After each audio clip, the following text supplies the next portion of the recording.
being down 5-0. Well, and you ought to know what the best part about the fact that we restarted is I had our microphones muted. Oh, how about that? Yeah.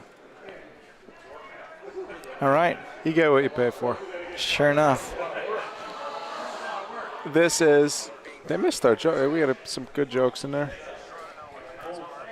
Well, we're live now. You don't have this muted. Oh, yeah. Sure don't. All right, let us know if the audio is syncing up better now that you can hear it. Here we go. Yeah, we got 3 comments that we were on mute. This is the 2024 Lockport Shootout, day 1. We're having a tough time over here.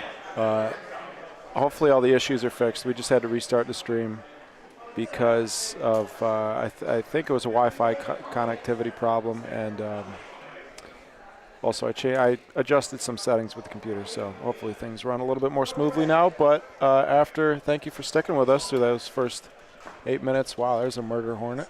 Sure enough. And just give us a little confirmation in the chat here. Sounds good now. Thank you, Christopher, or Chris, both of you. Good. BBN West chiming in. We sound good. That's all right. Well, you guys missed some great jokes, but we're live. Okay, here we go. Live. And we cannot miss the opportunity to point out at home how cool these buttons look. That's what we were talking about. I was pretending to DJ just like DJs pretend to DJ. That was the joke. Yeah. Whatever.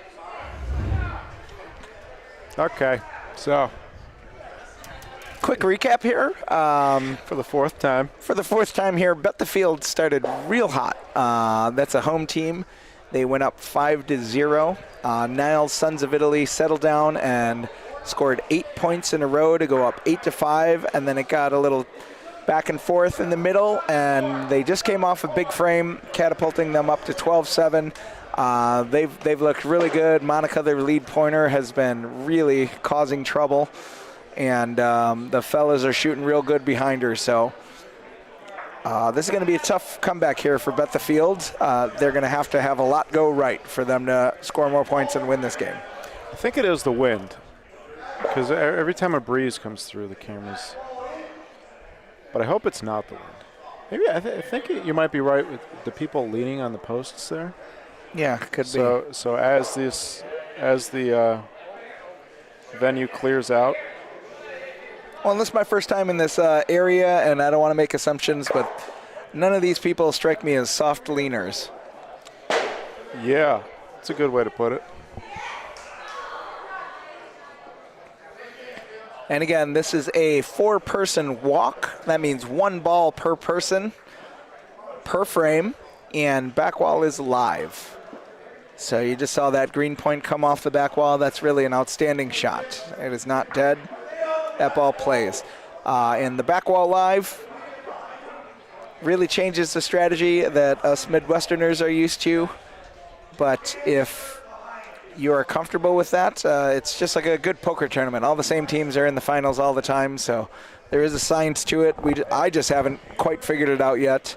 There are a lot of skilled shots that come into play with backboard live. Personally, certainly don't prefer it. I might go as far as to say I don't like it.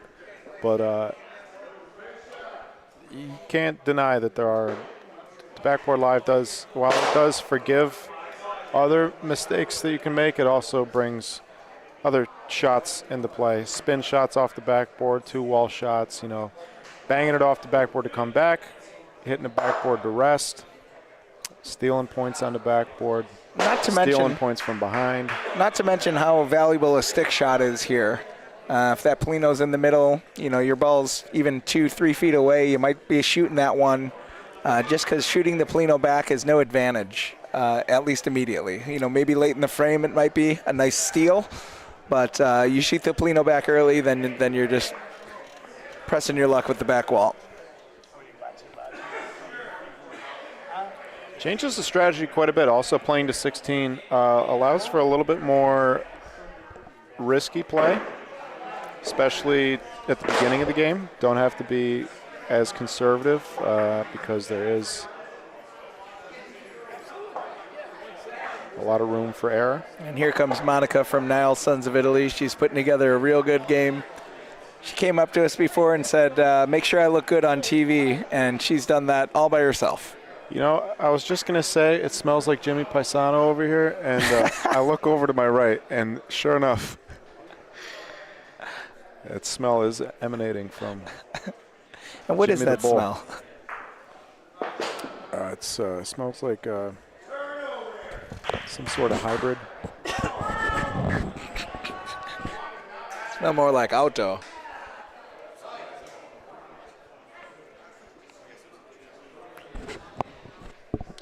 So thank you, everybody, for your patience, bearing with us. Hopefully the audio, maybe next time somebody takes a shot, somebody can confirm in the chat that the audio is synced up better. It looks like our video encoding is going a lot faster and our connection is a lot stronger. So rough first 45 minutes or so of the broadcast this weekend, but Rather a rough first than a rough last. That's 45 minutes. this is one of the local gentlemen. That is Chase Valerie. I don't know if I could trust a fellow with two first names. One male, one female. Maybe Chase Valerie could be it's a command. It's a sentence. Oh, sure. His name is a sentence. Sure. How many people do you know whose name is a sentence? You know, I can't think of another.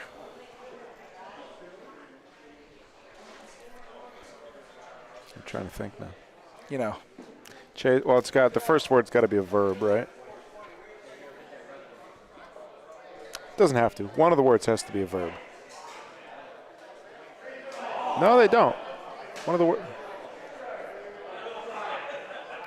Could be a noun and an adjective. No, it has to be a verb. We'll find it. It'll come to us. We got a long broadcast ahead of us. So, yeah, I don't know if we said it in this iteration of the broadcast yet, but Bet the Field is a local Lockport team. Ron Dog perched on the back fence there like some sort of bird. Some sort of... You know, for you rub his knee, he'll grant you 3 wishes. Which knee? Either knee? I don't know. Choose wisely. Hey, Bocce Broadcast West, chiming in here. What are the court sizes? These are 9.5 feet wide by 72 feet long.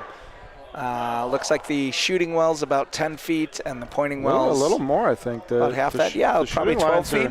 Yeah, it might be 12, 12, 13. 11 or 12 feet, I think. The shooting lines are pretty deep, which a lot of room to shoot, and then the pointing line, you know, it doesn't matter, but the pointing line's about 4 or 5 feet off the back wall. Mike Seraph, ever thoughtful.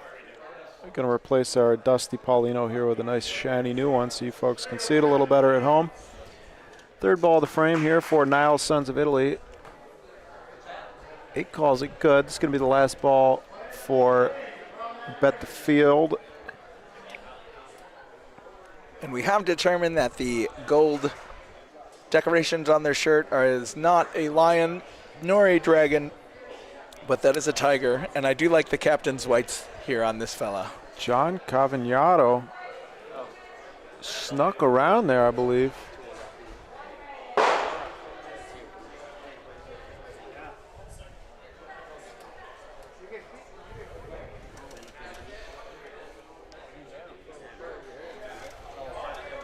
Last ball coming in here for Niles. Got a lot of room. That's got some pace on it. That is Ryan Estes. Probably going to be good. Is that a game winner? Oh, I thought they called the red in.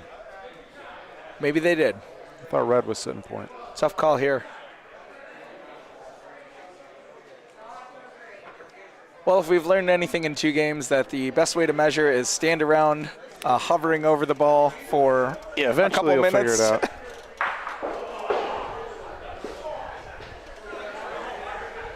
And while it wasn't 2,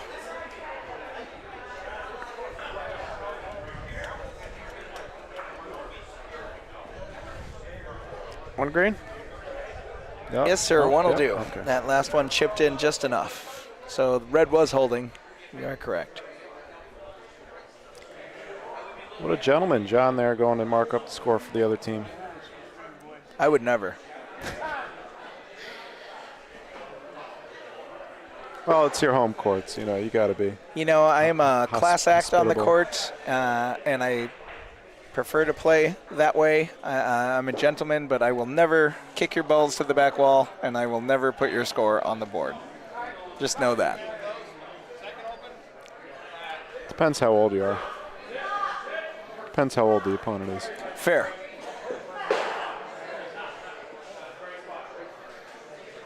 You're saying the older they are, the more they should know by now that I'm not going to do that.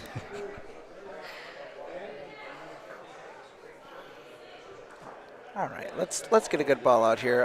This lady opening for Lockport opened real nicely to start the game. She was rolling real tight, really good speed, and kind of lost her way in the middle a little bit, but that's a great speed and that's a good ball. And look at that. I don't know if you can see the track on that, but that is a straight line in the court. She rolled that exactly where it ended up. Hard to roll it where it doesn't end up. Fair dues. That was Michelle Kinney. This is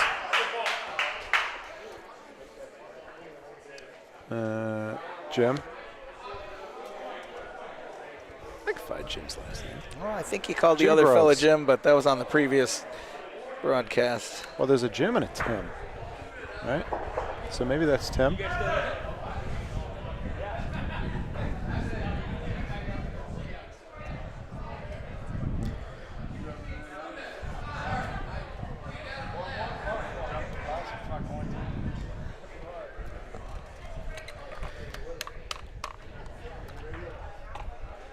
Getting my life back together here behind the booth. I was a little flustered that I can imagine. when we started. Take a look at. No, we won't. Back to the action. It's going to show you the brackets, but we'll do that after. We are going to be up very shortly, actually. So I'm going to have to find somebody to broadcast in our stead. A lot of these tournaments at this point, we have people who have done it before. I'm not sure we have anybody here who has operated the buttons, and I did very briefly train one person on doing the most basic version of the broadcast, and that person is going to be, well, it was Mike Seraph, who we are going to be playing against. So. Oh, all right. Well, I did see a group of fellas smoking cigars over there. They were quite loud during our game. I bet they're good at pressing buttons. I don't know if I trust them.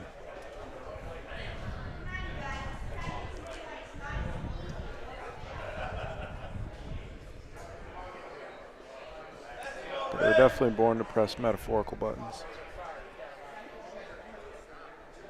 That was the joke. Yeah, no, I kind of was trying to acknowledge the joke after the fact because And that's why I should just. I didn't when you said it. I should just can it and talk bocce. It's one thing I do know a thing or two about.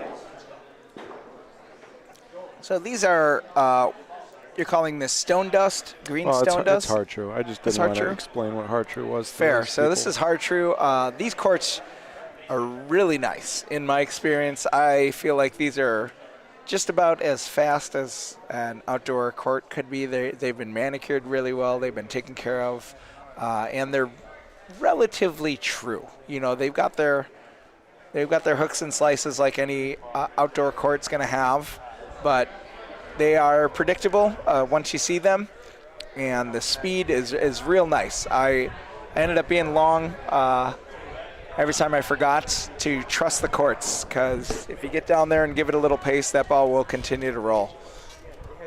So great job, Lockport.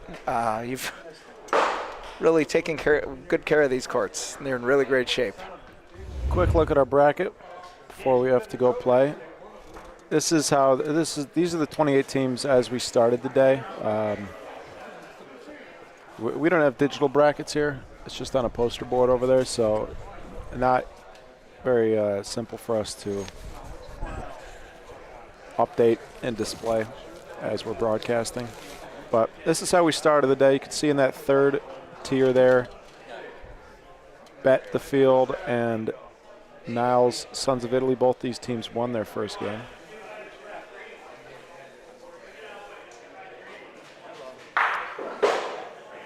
Second round after, let's see, got to win one more after this round to as a winner.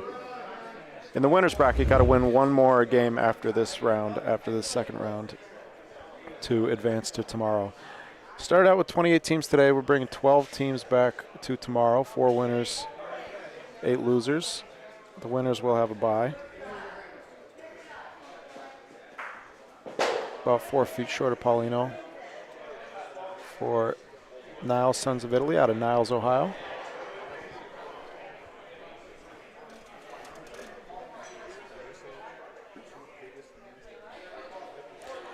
These boards do come off pretty reliably on every court, some more than others. I talked about it a little bit earlier, I think, before we restarted the stream, but are you going to create a bracket for us? That would be great, thank you. I can do that. I was just going to wait till we had 12 teams left and do it then, but. I mean, I can do it. Yeah, go ahead. While we're sitting here, don't. Far be it from me to step on your toes. Yeah, I was told last night by some of the local players here that they have a theory, I guess I'll call it, that there's a crest, there's kind of a crest in the middle of all the courts going horizontally, you know, perpendicular to the courts, through all 4 courts. You can't really see it on the screen there. But there's a bit of a crest. It's especially pronounced to the right of your screen. So court 1 is on the left, court 2 is the one that we're looking at, and then 3 and 4. Over on court 4, there's a pretty big mound in the middle, which I was told recedes later in the season. So the theory is that there's some sort of underground water source that at some point in the year recedes and the courts flatten out. First time I've heard something like that. Sounds cool.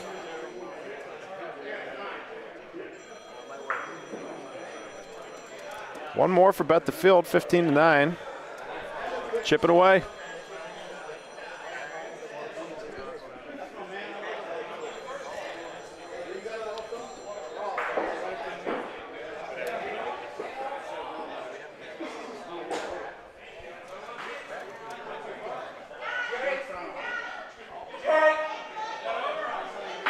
And, you know, playing the 16, you know, not only gives both teams a chance to settle in and find their groove, is you're never really out of it. I like it especially for double elimination. If you're going to make it double elimination, I think 16 is fair. Traveling for a double elimination tournament, playing to 12 or something like that, it's tough. Yeah, what's the point? And I do agree with that, that you just get a little more on-court action, a little more game time to make up for, you know, the amount of games you might play. You know, the minimum is 2. And, however, there's nothing more dejecting than making that big comeback, you know, when they're at 14 and just having one off frame, and it could be over just like that. So once you get to 12, you know, then it gets kind of nerve-wracking out here with one ball. Once the opponents get to 12, I should say. Great ball from Monica. She's been pretty. She's been doing outstanding. Steady. Yeah, very, very, very well this whole tournament. Wow, I don't know you can.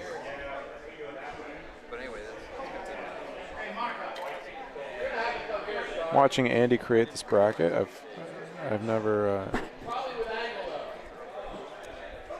I've done it myself a few times, but this is really going all out. And I cannot tell a lie. I learned this from my good pal Bridget Reedy, Hey, Bridget. we do Canva brackets all the time, which are very pretty and pretty easy to update live. And all of our league HQs, as we call them, with our schedule and our standings, all come in a Google Sheet. And she turned a bracket into a Google Sheet, and it kind of blew my mind. And so I've been on that train ever since. So.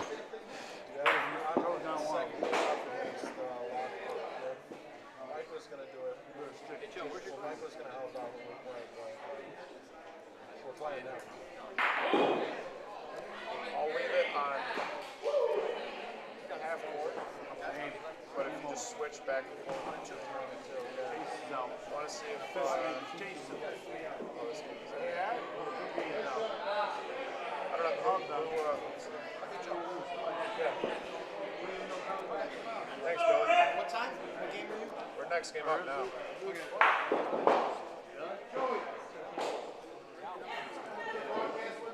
Done. Hit the bed, right? 2 games now?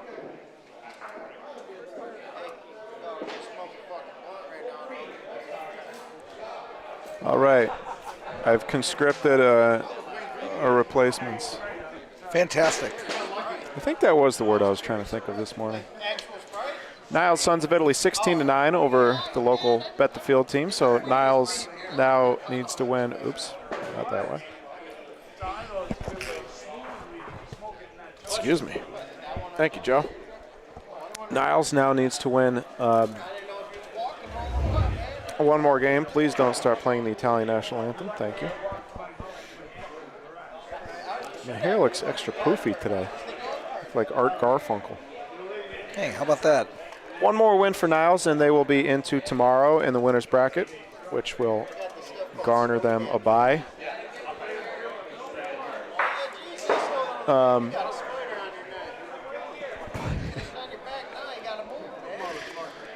Klicky is texting. Paul, don't you have teammates here?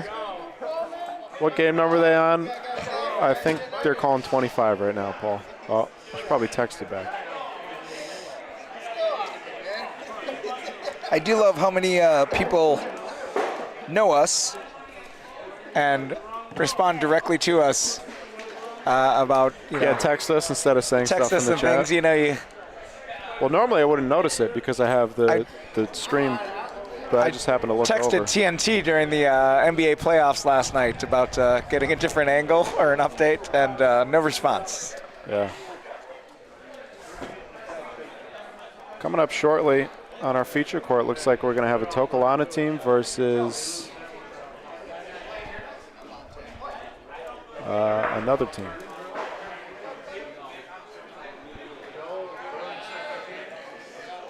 In the meantime, quick shout out to our sponsors this weekend. Who do we got? Let's start with Dynabread.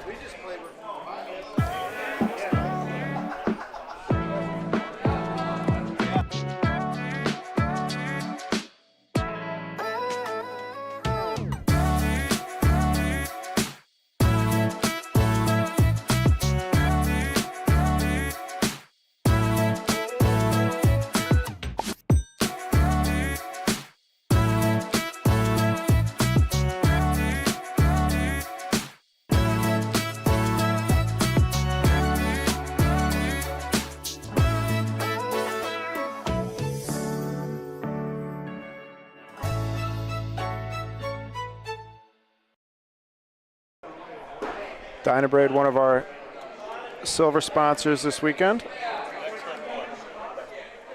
Along with them,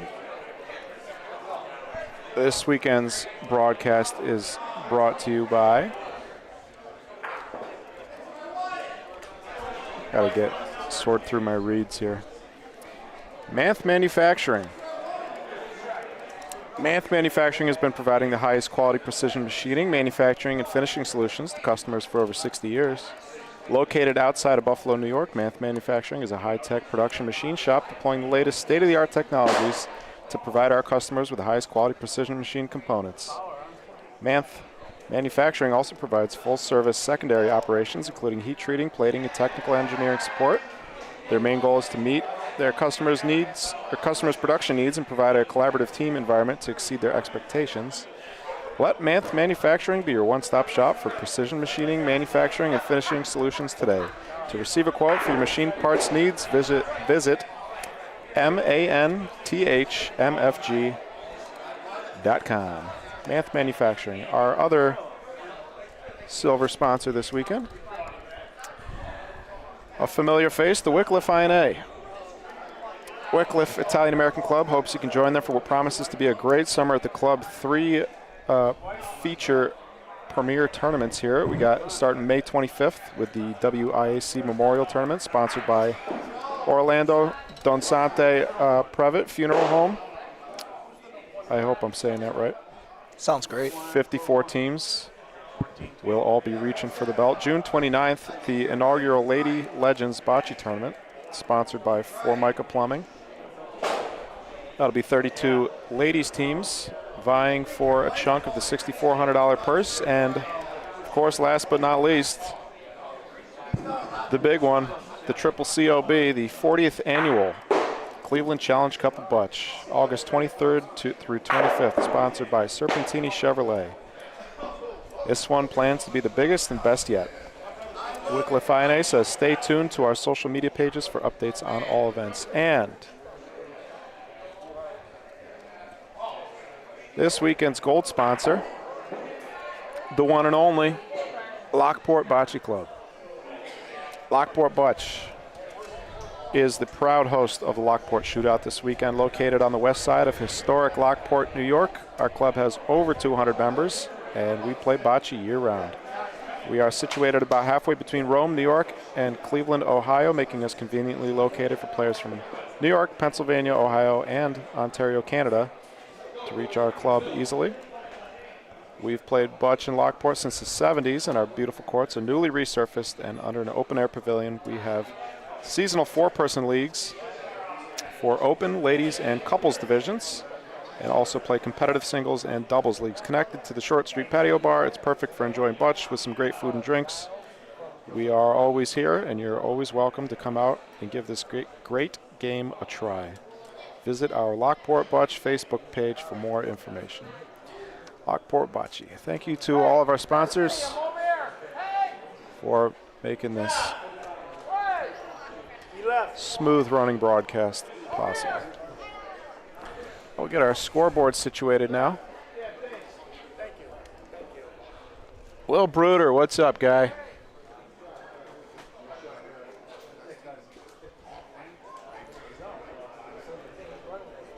This is the first frame of the game.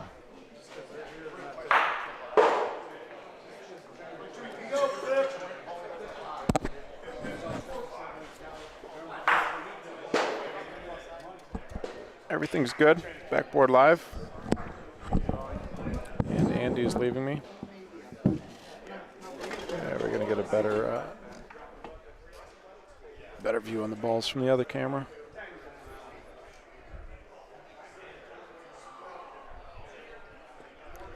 Ignore the scoreboard right now. This game is just starting.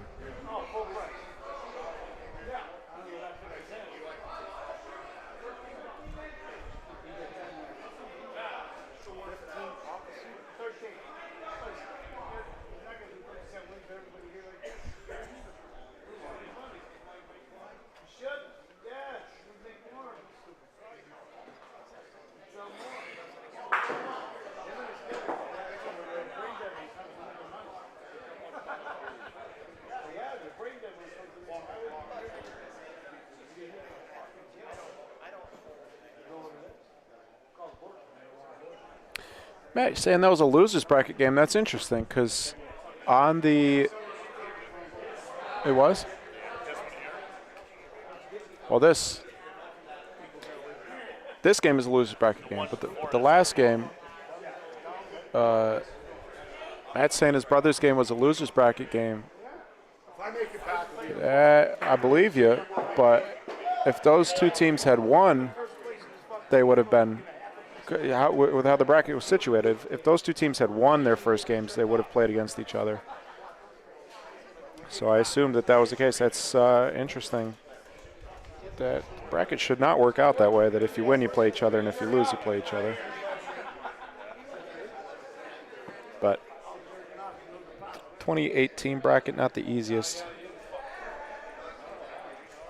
to coordinate. And maybe it's possible the bracket graphic that I have, Andy's building one right now, a digital bracket, so that we can display everything for you guys. The graphic that I have right now is was posted a few days ago, so it's possible that things changed a little bit. Because it really doesn't make sense that was a losers bracket game, because, like I said, if they had won their first, if each of those teams had won their first game, then they would have played against each other. But whatever. So one of our teams here is a Tokelana team. I will find out the other team's name. Can you find out these two team names, please?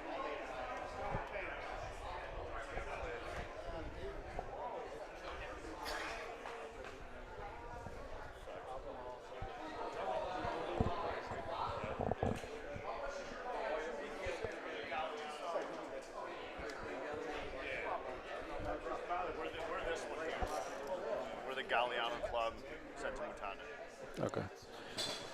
Which? Tok 2? Yeah? Okay. All right. We got Tokelana number 2 versus Galliano team. There's our first ball to strike the broadcast booth.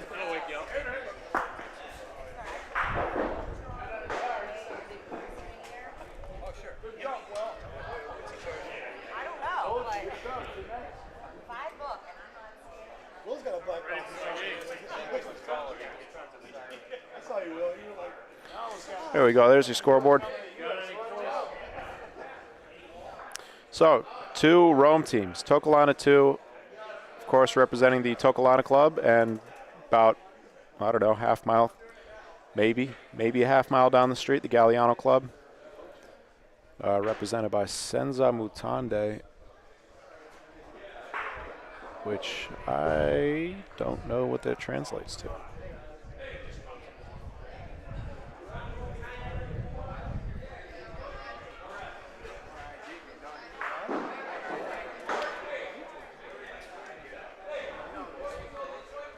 A nice shot by Frank Malache. 2 brothers playing against each other. At least I believe they're on opposite teams, Joe and Frank.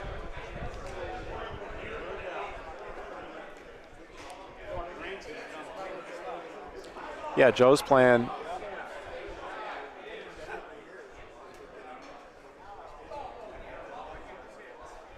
No, okay. So these guys belong to both clubs. That's why it's a little bit confusing deciphering who is on which team. This is Johnny Rod Jr. in the Captain America shirt, joined by Joe Malache there on the right side of your screen. Playing with Joe's... I don't know. Playing with Joe's brother Frank on the right side of your screen there, and Filippo Impicciatore with the black knee brace on. And they are playing against Mike Paolillo with his back turned of the Nike shirt. Zach Cortese here rolling out the Paulino. And then 2 other younger guys who I'm not familiar with. Let me check their roster. Joe, Izo, and wait a second, they got Frank listed on their team. So Frank and Joe are playing against each other. The 2 brothers are on opposite teams. Okay. Well, that was the first point for the Galliano folks.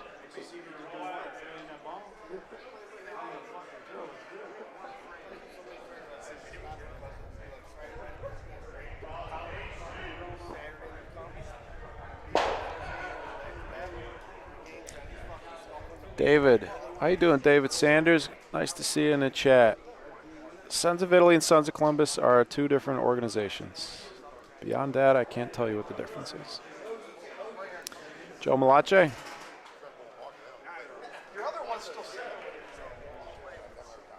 Brother man, thank you. A friend of mine from Youngstown just texted me. Congratulations. We just watched you. Thank you. Monica, Jim, you'll love this.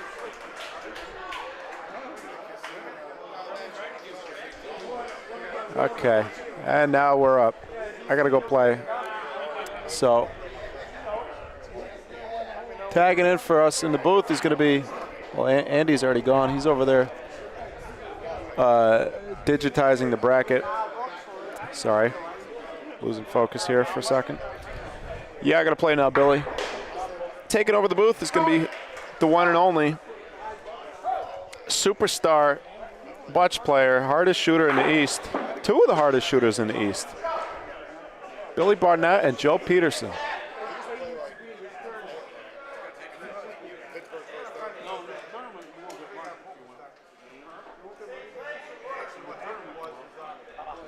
I'm gonna back these cameras out so these gentlemen can just go back and forth easily.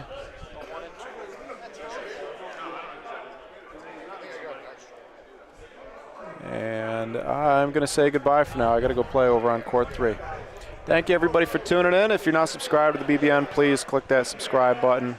If you haven't liked today's stream, please click that thumbs up. And after you subscribe, if you'd like to, you can hit that notification bell to be notified when we go live. Thank you for bearing with us through the technical difficulties and a little bit of reorganization there at the beginning. Now we should be off and running. I'm going to hand over the mics, and I will see you folks back here in however long it takes to finish this game. Hopefully, I'll be in a good mood. Bear with us. Switching our staff out.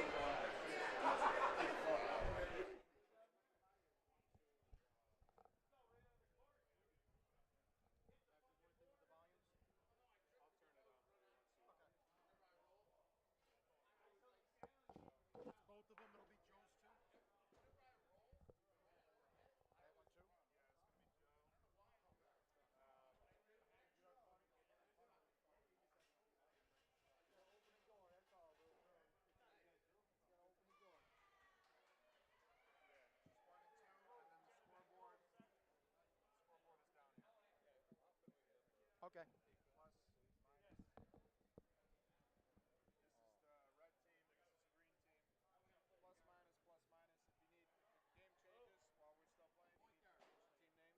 Okay. Just minimize it when you close it out. Okay. Yep. I won't touch anything else.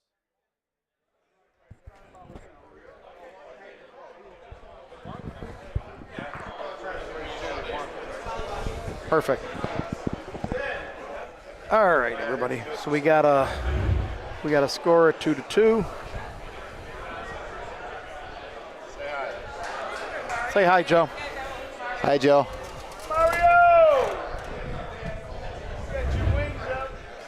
All right, here we go. So we got Joe Malachi up right now, 2-2 game. It's the chat if you want to read it.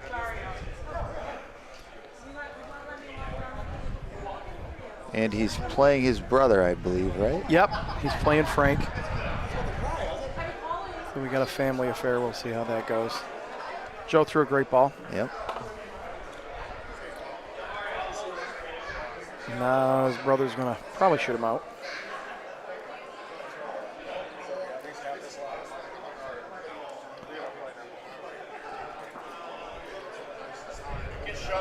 Just shut mine and put it on top of mine. That's the first one he's missed. Look like this is the bracket here just right now. So if you want to see how they got there, Okay. this is live. Great. 2 fingers to up and down. Thank you.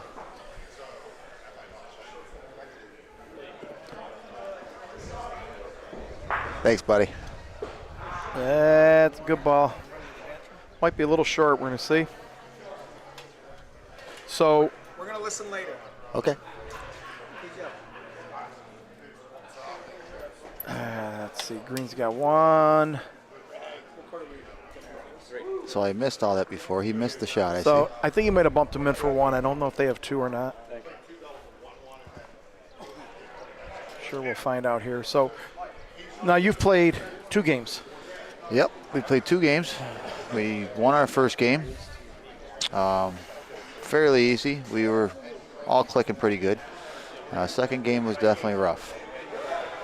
And so the courts, I mean, from what I'm noticing about the courts, we've only played 1 game so far, but pointing on them seems pretty consistent. Maybe they have breaks left or right, whatever, but overall, I think the courts are rolling pretty consistently. And I haven't seen a problem with hitting. I know on Hartrue sometimes the balls will bite and you'll get them to kick, but they don't seem to be too bad doing that. No, they're rolling. They're rolling very, very fair for sure. I would say within a foot diameter. I mean, if you throw it at it, it's very fair. If you have any kind of gnarly hook on your shot, which like a guy on our team does, Sid, it will grab and pull. He did that a couple times. But the courts they're beautiful. They're very fair to everybody. There's not a lot of up and downs and lefts to rights. It's little rondinas on the board. Everything comes off the boards. Yep. Which is enjoyable when everybody's stacking balls on the wall.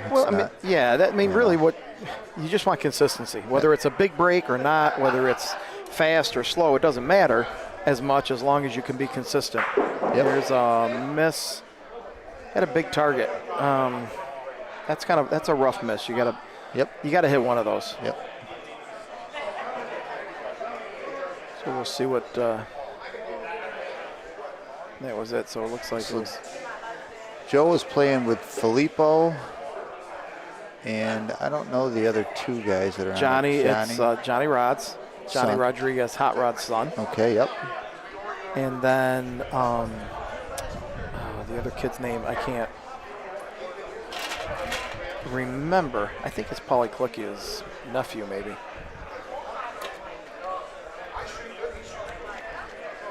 So Filippo. So Red got 1. You gotta keep him cold, guys. Keep him cold. Gotta keep him cold. I don't like walking Heat him up. Yep. Spice him up. Not a bad ball. A little deep. I hate long points, first points. Yeah, it's tough when the ball's behind the Pauline. Yeah. I mean, if you're right behind the Pauline, that's great. But 18 inches behind the Pauline, it's a wall to lie on. Yep. Worst thing you can do is, be short. Short. Yep. He's definitely not happy about that.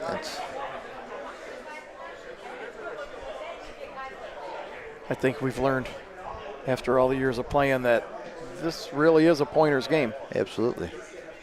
You don't hit to win, you point to win. Yeah, absolutely. This looks like a good ball. Does it have the legs? I think it It's just close. did it. Yep, it's in. Filippo's going to call for a hit. So now we played these guys first game. Yep. And these 2 kids hit great. They caught a bunch of bad breaks against us, but they hit well. Pauline, careful now. I got a ball coming to my leg. Okay. Andy sacrificed his body for Joe. Thanks, Andy. So Jimmy Pisano's here, so if anybody's looking to come down, you may Jimmy want to P's avoid that. in the house. There's a great ball. There's a great ball. Yep, Mike shot that. Yep. Probably the 2 things I think about most when I'm with these steel Paulines now. I know the SMS, we're going with a slightly smaller one. Yep. To lighten it up a hair. Just because I hate seeing long points hit the Pauline and almost come to a dead stop. The other side of it is, though, when you hit the Pauline, these balls fly. Yeah. It's very hard if you throw with any type of speed to keep the ball in the court after it hits the Pauline. Johnny missed that one. You got it. right-hander, you got to be on the right-hand side here. You got to take away the right-hand side off the wall, and Yeah, you definitely have to capture the corner. you can't. Yeah, you cannot be on the left-hand side of that. Let's see who's now. Joe's going to shoot, and that's the other part of it is you don't know what you're going to get off the backboard. Sometimes you hit the backboard here, it comes off 5-6 feet. And sometimes it sits right on the back wall. Exactly. It depends on what court and what wall. It's hard to play it as a consistent shot. Yep. So, just to shoot that right there is obviously what you would think you would do. But if you have to be sure you have a ball in play, you just can't. You can't fire it. Yeah, and that right there is exactly why you got to be on the right side of that. Yep. So I think Green got 2 there.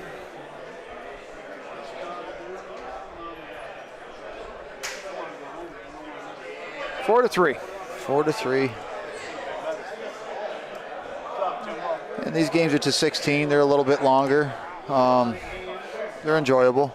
I like 16. It's kind of like playing at the hometown club in a league. I enjoy 16, but you better have a lot of time. Yeah, I agree. When we went to 14 for the St. Anthony's Festival, I was shocked how much time you saved. Yep. I mean, a 24 team tournament you can easily get in one day at 14. Yep. And at 16 you can, which doesn't make a lot of sense. You think 2 points. Yep. Really, what's that going to do? Yep. It's a great ball there. I ran into the president of the Mechanicsville Club inside the club. Oh, there. yeah, I saw they have a team here. And he's going to be sending me an email, and we'll have to link up with him. He wants to link up with the SMS Lodge. So. That was, growing up, that was my favorite tournament. Mechanicville was awesome. Yep. They had Tommy Akavati was there, and Joe and his son were there. I mean, a lot of the guys who they're gone and they don't play now. Lou, and so there's a new generation starting to step in and take over there, and that was always a lot of fun. Yep. The Mechanicville tournament. Yeah, I'm looking forward to getting over there. Absolutely. So Johnny's going to shoot here. You got it. Yep, good hit. Looks like we got almost 2 red. 2. Yep. Hard to stick balls here. I saw you stick one. Yep. And now you don't see a lot of balls stuck here. No, I have not seen many balls. I mean, But with your length, how long your arms are, how tall you are, you stick balls in places I've never seen anybody stick balls. You can do it, but yep. just an average hitter here, 98% of the balls you shoot are moving. You're going to the backboard after you shoot. Exactly. Yep, I agree. Big difference from synthetic. Big difference from synthetic, for sure. We went to Vegas a week or 2 ago, played on the carpet, and that was a struggle. It was like playing on glass. It looked hard. So watching did not look easy. Compared to this, it's definitely more welcoming here, for sure. Well, some of the courts, it looked like you couldn't keep the ball off the sidewall no matter what. It was gonna dive, and you were just playing bumper pool at that point. Yep. Joe with a shot, takes him out. Oh, takes his own out though. I think Red's still retaining point. Yep. It looks like they're still in. I don't really consider those good breaks, bad breaks. Yep. Balls rolling to the backboard. They're going to go where they go. Yeah, that's part of the game. I don't really see that as a break. Unless, of course, it happens to me. Yeah. Then I complain it's a bad break. Yeah. So Filippo's back. Filippo's been pointing last few years. He's become a very good pointer. Yeah, when I was younger, he was a pretty dominant shooter.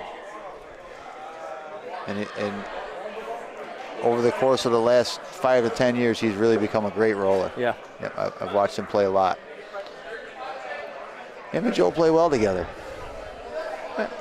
you know, there's a lot to be said with familiarity. They play together, they know each other. That's right. It helps. Yep. It absolutely helps.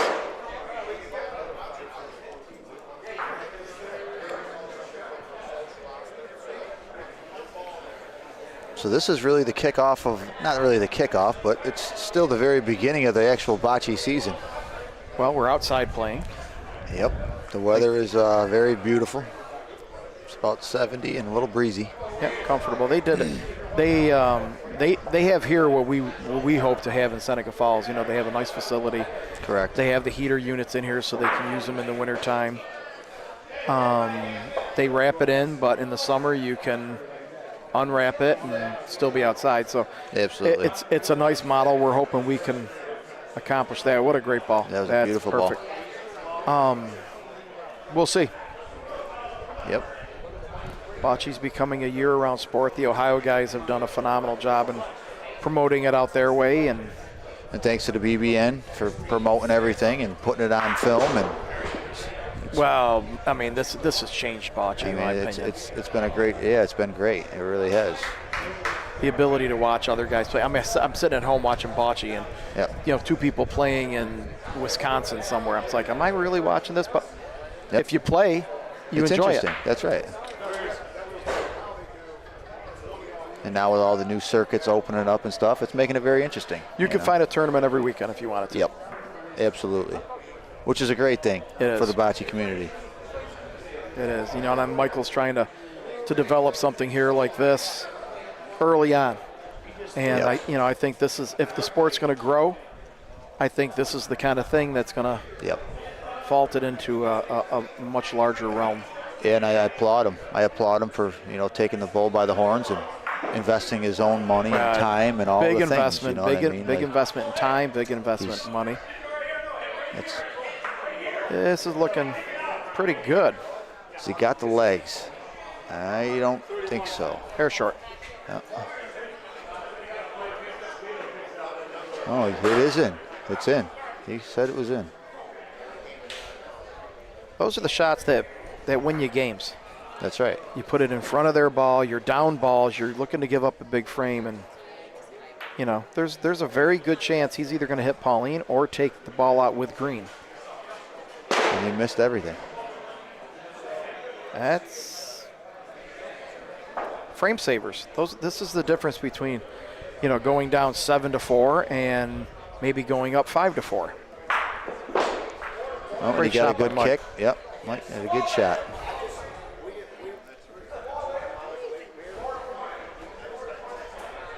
Three balls back, point in. You feel lucky if you only give up two. Correct.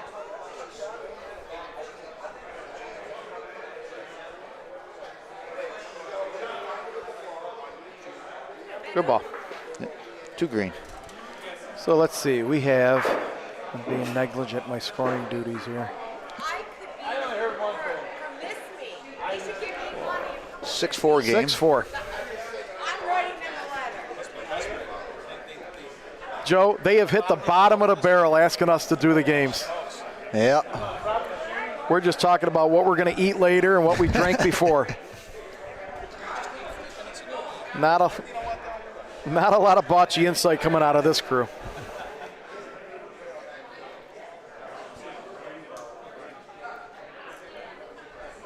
Good ball, but there it is again. Your pointer Behind being the long. Pauline, yep. Pointer being long. Yep. Especially on the wall. 2 feet short on the wall. Yep. It puts a lot of pressure when you're in the back because it's just easy to lay on. Well, I mean, then that ball's there the entire frame. You can play that ball all frame long, 2 foot short. Yep. And now even if that red ball's short, you've got a good target to take the green out and you've got a good second point. You know what I mean? So, Right. a lot of strategy. But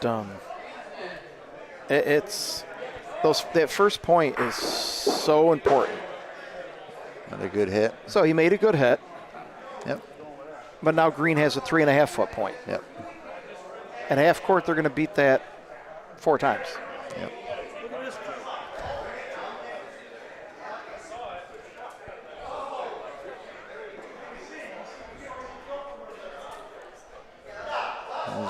He's got some Joe's- legs. He needs to touch it. Joe's ball is going to kiss Pauline and lay right there. Okay.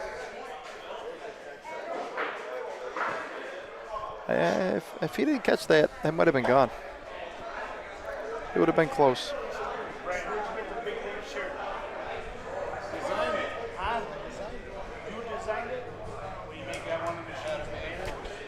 And breeze starting to pick up a little bit. Yeah, it's getting chilly.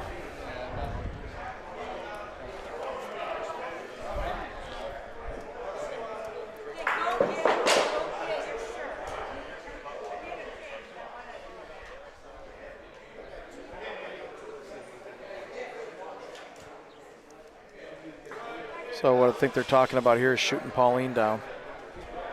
I guess I don't love that call. You can make the shot. Red could still have the point here.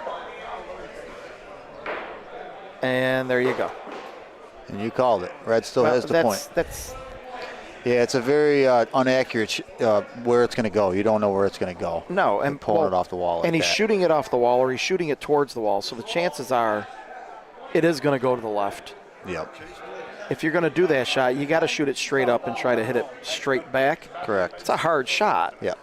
It's almost an underhand shot. I mean, truthfully, I'd rather lie on their red and get the point, and you almost steal the frame if you can do that. Yeah, this might now you're come throwing out. your last This might ball. You're come leaving out too 2 balls far. back. Yep. So I don't blame that shot. That shot that was just shot is not the problem in that frame. It was the previous call. You set yourself up to give up a big frame by doing that. Mm-hmm. I mean, just to hand 3 points in a close game when you're up 2, I just don't get it. Plus, sometimes you gamble. You know that. Sometimes you're going to take a shot, you're going to rip and hope it. But you don't typically do it when you don't have the hammer. I hope he's not short here. Oh, that's a mistake. It's a very big mistake. You can't be short there. And leave one on the table. 6-6 ball game. I am sure he's kicking himself for that. Sometimes people revert back to dead backboards. Yeah. And then they roll it in there, Right, yeah, I agree. Maybe that's what was on his mind. It's possible, but. Yeah. We got another good game on court 3. BBN's over there playing the Lockport boys. That's going to be a barn burner.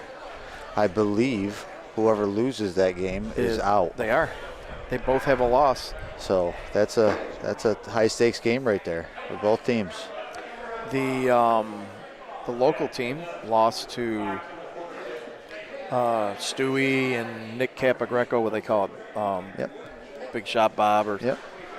Big Shot Bob's And they gave them a big lead to start, and now they're playing a good team and they're trying to fight back, and they came within a whisper. Yeah, I seen a little bit of it. They ended up making it close for sure. Yep. This Lockport team's a very good team. Yep, absolutely. And then you put them on these courts. Yeah, and they're tough. You got to play well to beat them. Absolutely, they are definitely a very tough, formidable squad. All right, 2 points there. I don't think anybody's too excited about either one of them. No, they're a good 4 or 5 feet away. The red in the front is. He's just got to squeak by it on the wall pretty much. I believe the wall's a point, and this ball might be short. Ooh, that's a tough break for the green team for sure.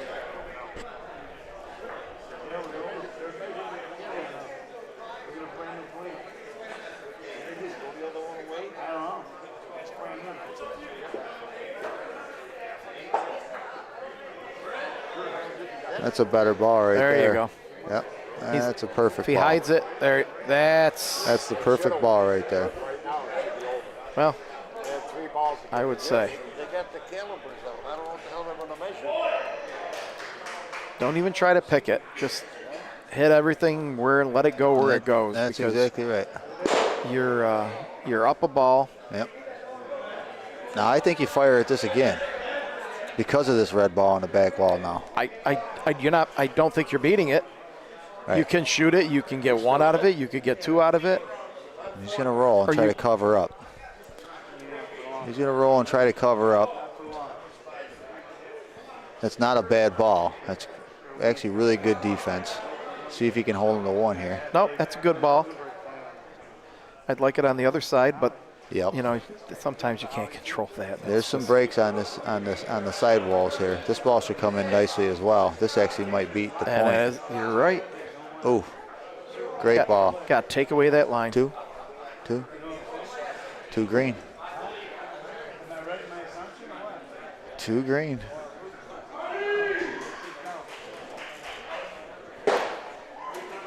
Good pointing. At least the last 3 balls were good pointing. So let me ask you now: are both these teams from Rome? Yes. Okay, that's kind of what I figured. Yep.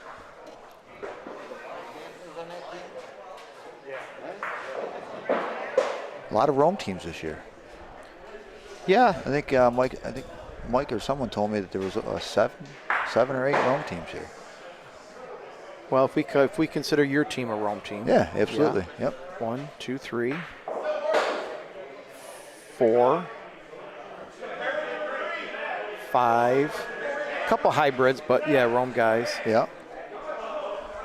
Oh, I see at least 6. Yeah, that's a good turnout for Rome. Well, it is, and this is the hall for them. Absolutely. I'm from. We, you know, I mean, from for us Seneca to drive Falls, here, it's an hour and 50 for us. Yeah, you know so what I mean? So that's it's all not of so bad. 3 hours for them. Right. You know. Just misses outside, which is tough. And he didn't miss a ball. I think he took a bad angle when he lined up. He needed to be over in the other corner more to get the double target. And that comes with playing. Comes with, you know. Filippo, I think, is going to stay out to the left. Yep, and he's long too. Okay. Red team's kind of digging a hole a little bit right now. See if Joe can kind of get him out of it.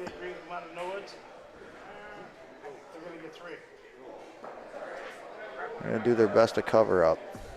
I think Joe's going to stay left too. Yeah, and he's not short.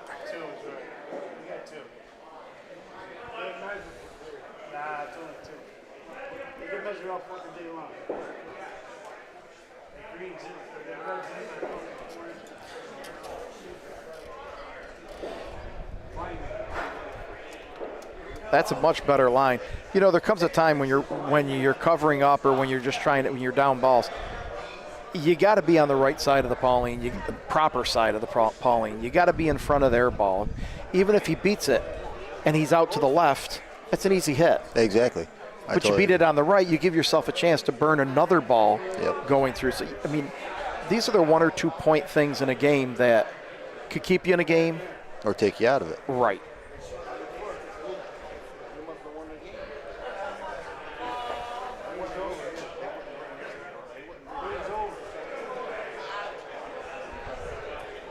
That's going to be a good ball.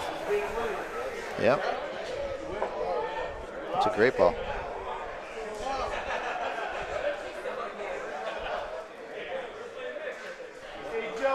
The only thing different between those 2 shots is where he stood. Yep. First guy stood all the way to the left, came over top, which was the perfect shot. I believe that's 3 more green. I'm over here. I couldn't. Nope, 2. Yep, 3. So 11 to 6.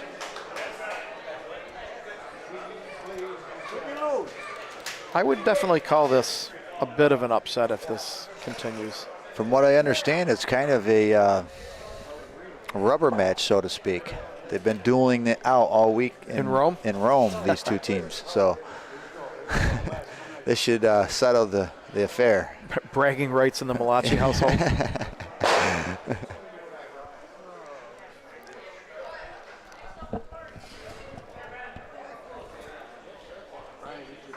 This ball looks a little firm. Yep. It's going to carry a good 6-7 feet past the Pauline. How about I let you see it? There we go.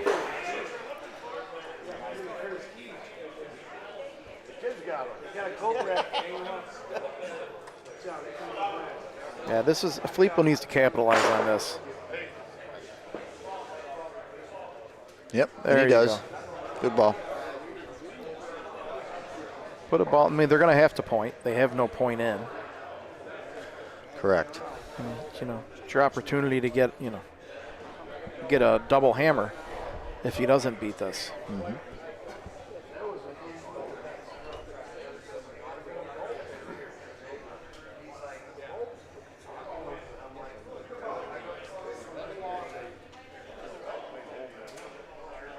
This has got a chance. Sure does. I think he's gonna just do it, maybe. That's going to be close. I'm thinking it's not in, but we'll see. Yeah, it's not in. Okay, so they're gonna take a shot at this red. Oh no, they're not. Okay. Now, you shoot it, something else moves, you're in trouble. You don't shoot it, you're leaving. Well, it's a great ball. He made up for it. Yeah.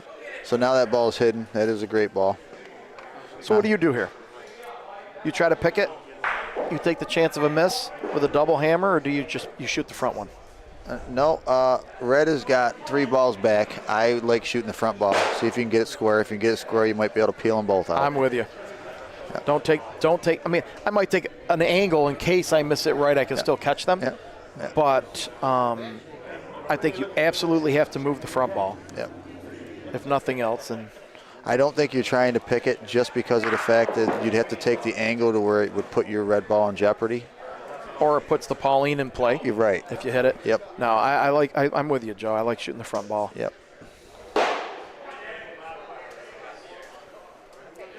And I'm probably going to shoot it more straight up than at an angle. Absolutely. At an angle, it's a little hard. It's easier to pick it, but it's harder to hit it square and take them both out.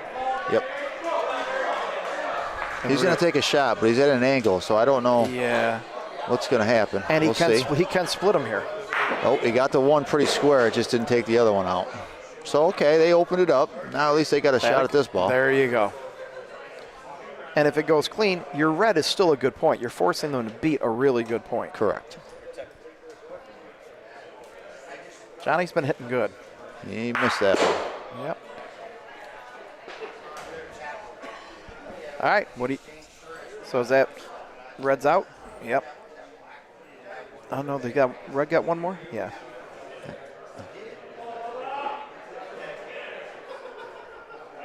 I like this call with Joe trying to roll this point. I would have liked it on the other side, like you said. I just hate eating points. I hate giving up frames. But you hit that Pauline moves, you can give up. You could be in big trouble. Yeah. Yeah. Not the line I would have thought. I don't think it has the legs. Nope. One green. Yep. 12-6 ball game.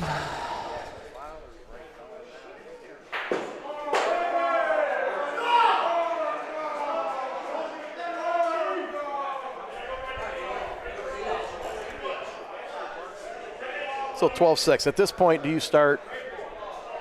change how you're calling a game? When you're in, you're to the point where you can go out, you got a nice lead. Do you stop taking chances a little bit by saying, I don't want to give up a big frame, put him back in this? Or do you continue to play? To a degree. I guess it depends on how the frame is working out, and you base it off of that. But yeah, you're probably going to take a little less risk in the situations. Yep. Because of such a lead, and you only you need 4 to get out. But if shots present themselves, and they those are the shots that need to be executed. Those are the shots that need to be executed. Yeah. There's no discussion. I mean, I'm not bailing on a frame early just to cover up and get. Correct. That's not happening. Correct. But I may not take that risky shot.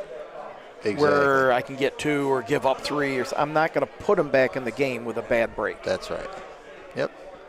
Conservative yet still aggressive.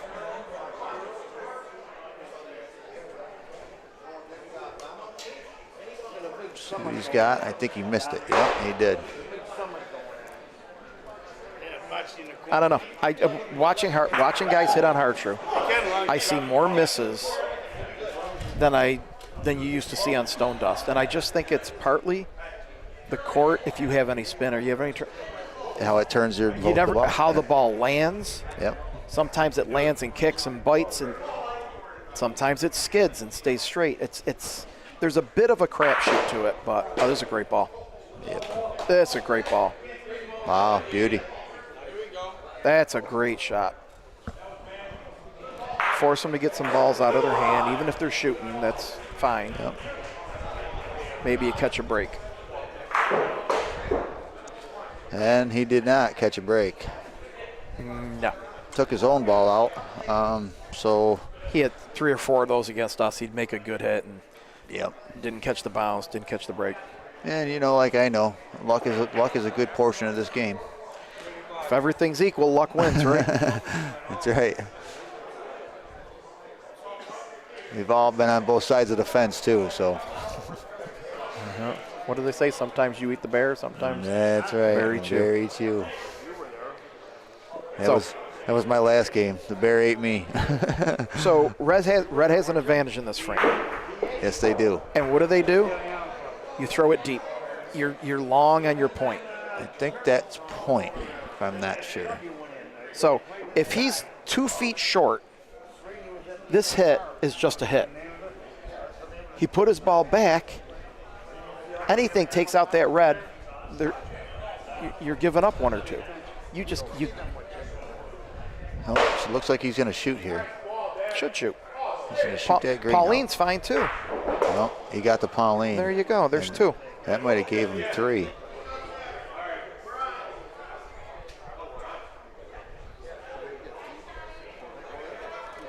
It's definitely close.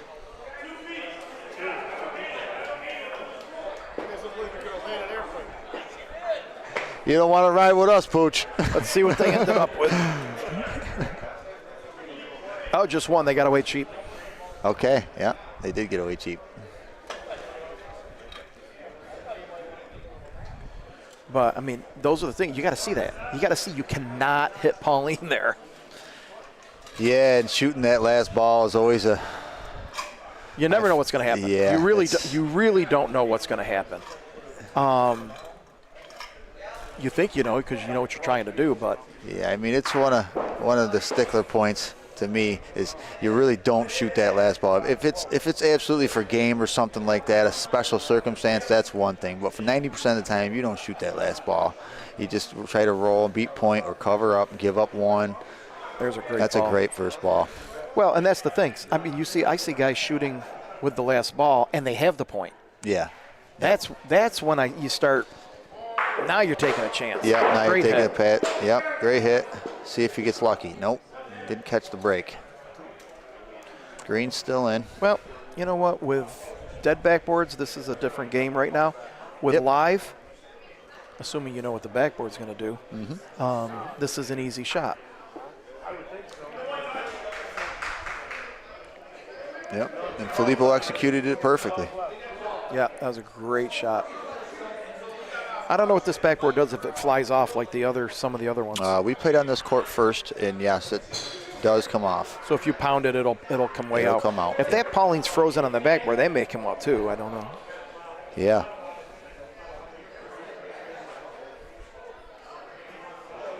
Let's see, we got Frank getting ready to shoot this one. Frank improved, a dramatically improved player over the past few years. He's practiced quite a bit. Just misses that to the right. Pulls them both out. Then everything came off. Yeah.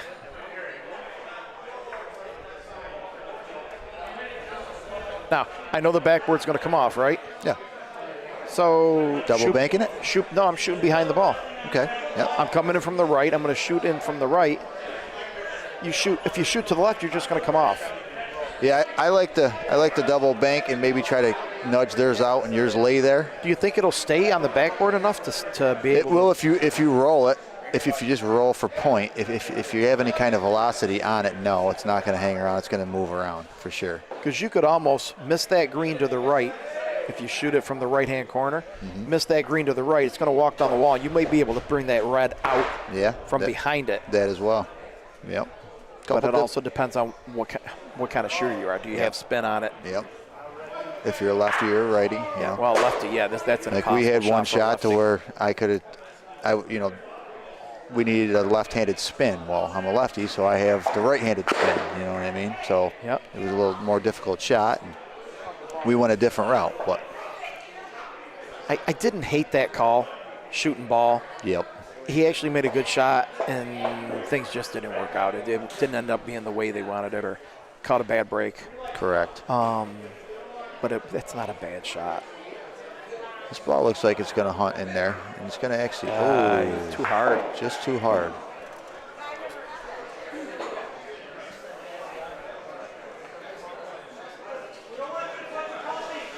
So Red's got 2 balls back and point, and Green is out of balls.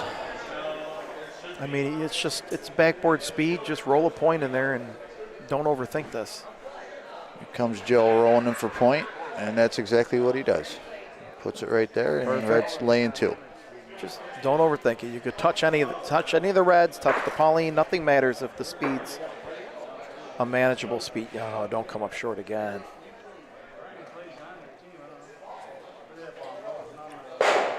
I think he's okay. I think he just did it, yeah. 3 red.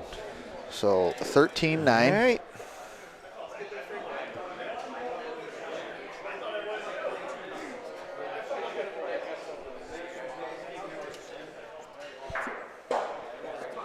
There's a perfect example, though. Last ball, Green gambled, up 6, gave up 3. That's right. He could have rolled in like they did and maybe gave up 2 or 1. Yep.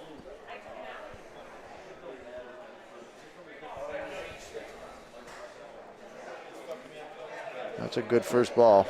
Yeah. You know what? And good for them. Yep. Put the ball there and make them execute. If That's you have right. to if you have to go just short so you could put a good point in, do it. Exactly. Force the other team to execute 4 times, whatever it is. Yep. That's a smart move when you're down.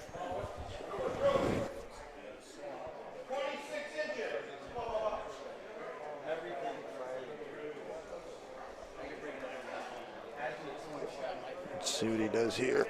Frank shooting. Yep. Frank hits it out clean. And you don't have that And he stress gets of the a ball luck. being stuck. They're not going to stick it on you and put in a good point. Yep.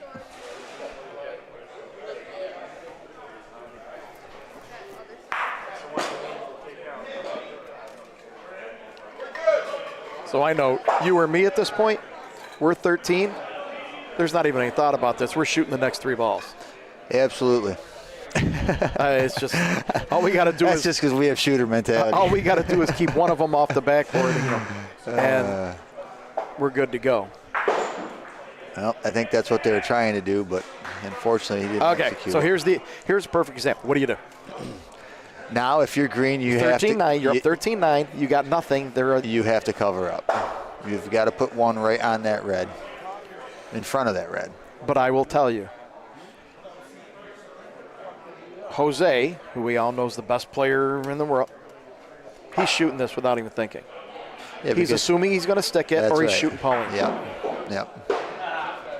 Yep. When you have those tools in your arsenal, They don't just sit there and take the beating. They stay aggressive, and their thinking is 2 shots here, I give you 1. Correct. Yep, because something's going to stick around. And I don't think that's a terrible call. And this is a good ball. If it bumps, it just bumped the wrong way. Because if you take that mentality, you give up 1 here. Yep. They might give up 3 here. Mm-hmm. It's wild how the momentum changes when you make a mistake, or don't execute a shot. Absolutely. At 13-6, not a lot of pressure. 13-9, now you're thinking. And it essentially could be 13-13 after this frame. Yeah. Oh no, excuse me, 12. 13-12. Exactly. But still, things start to get tight. Well, it's tightening up for Green right now anyway, because they're out of balls, and they still don't have point. I don't believe. I agree.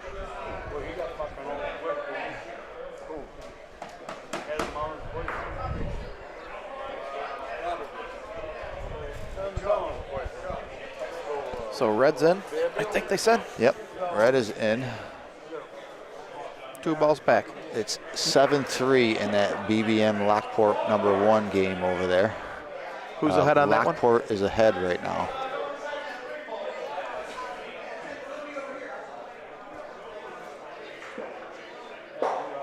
Get in the right-hand corner, point the shot. If you lie on the green, great. If you lie on the red, great. If you move Pauline, great. You just can't bring that front green let me correct into myself. play. It's ABC BBN this weekend because Andy's on the team. Zimmerman That's right. from Chicago is playing with them. Let me clarify. Well, no, it should be ABC BBN SMS. That's right. Because your dad's on the team. Yeah, they pulled my dad in for the weekend. We got a couple letters we haven't used. Yeah. And see, I hate this angle. I hate this angle. It's tough. That's why you don't use that angle. Yeah. Relax is not in my vocabulary. Don't even think about it. Get off the court, let the kid pound it. Yep. Just leave him alone, let him hit the shot. I think they pushed that in for point. Yeah, it is. Let him hit it. Don't let him think about it. There you Yep. go. There you go. There's nothing worse when something like that happens. You know you're going to shoot, and the guys want to stand there and look at it, Yeah, look I at know. it, look at it. Don't ice the shooter. Just That's get out it. of the way. Yeah. Let the kid shoot. Yeah. So 13-10. Red got one more on that. Man, they got away cheap. Green is reeling a little bit here. Yeah, they've given up, 4 or 5 in a row now? Yeah, 5 in a row.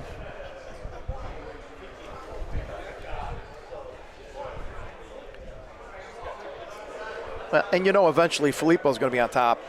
Excuse me, 4 in a row. Yes, because Yeah. it was 12. He's not going. Eventually Filippo's going to dial in, and now you're going to have to play. That's right. Correct. Well, Frank's got to make a hit. He's up now. Let's see what he can do. It's hard to go in between, but it can just make it. Makes a great hit. Oh, his ball jumps the court, though. So it's still red point. First hit of the frame. Care less if it leaves the court. Yep. Hit the ball. Your first hitter, hit the ball. Hey. I don't care where it goes. I don't care what you move. Hit the ball. Yep.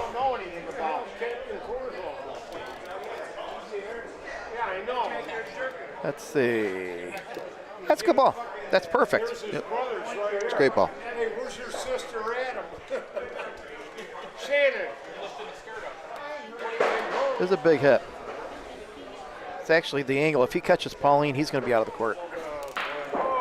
Ooh, Almost. It almost came out the court. Almost. No, the only thing that didn't happen, you and I played the best together on that team. Yeah. I'm serious. Now, guess what? We're playing this fall. We're going to play. Oh, I know during the summer. Yeah, I know. These guys don't want me. Hey, Ricky. Now, Ohio team's in a battle over there. Who are they playing? Hey, Ricky. I believe it's. You still in? Oh, it's Ron. Is it Ron? I don't know who. No, Ronnie is. Ron's playing with those guys. That is the random 4. Ron's with Danny. Yep. Tulo. Danny, Bubba Infante, and Caprogecco. I'll tell you Nick. what. Bubba's as good a guy as you're going to Yeah, he's a great He is person. such a good, and he's a great player. Easy going, great player for sure. Could play with that guy anytime. He's great. Yep.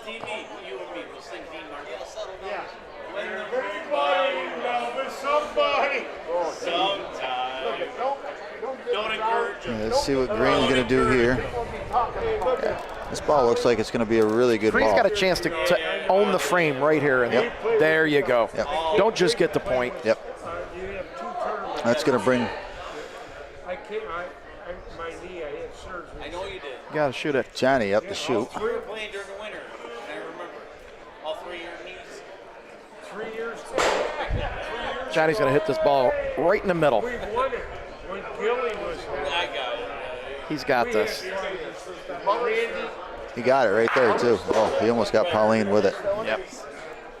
Good shot. I think green's in, but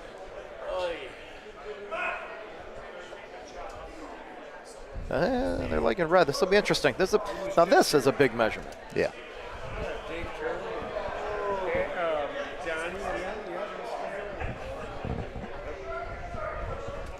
Green needs to stop the bleeding. Yeah, even to get one here would be great for them. Oh, huge.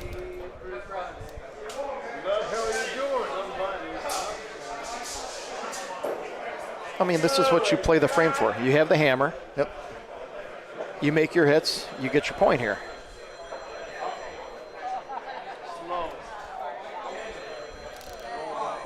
Oh, Mike threw a great ball. It's going to be another beauty. Yeah, that's great. That's, you know what, good for him. Force him to make a shot. Yep. It's a beautiful ball. Brings up Joe for the hit. There's a triage of 3 brothers. I believe this is the last ball of the frame. Animating the plans. And he got it. But where did it go? Oh, no. I told Adam, I said, oh, 2 red. Oh, game, and I'm going home. I believe they ended up with 2 or 3. Yeah, they're playing in over here, maybe. Philly! Hey, Johnny Wheelhouse. Get over here, boy. Good. How you doing, bud? Your wife's This is a big. This is huge. You know better than that. Don't listen to that. This is the Comedy Network. that's the Comedy Network over there.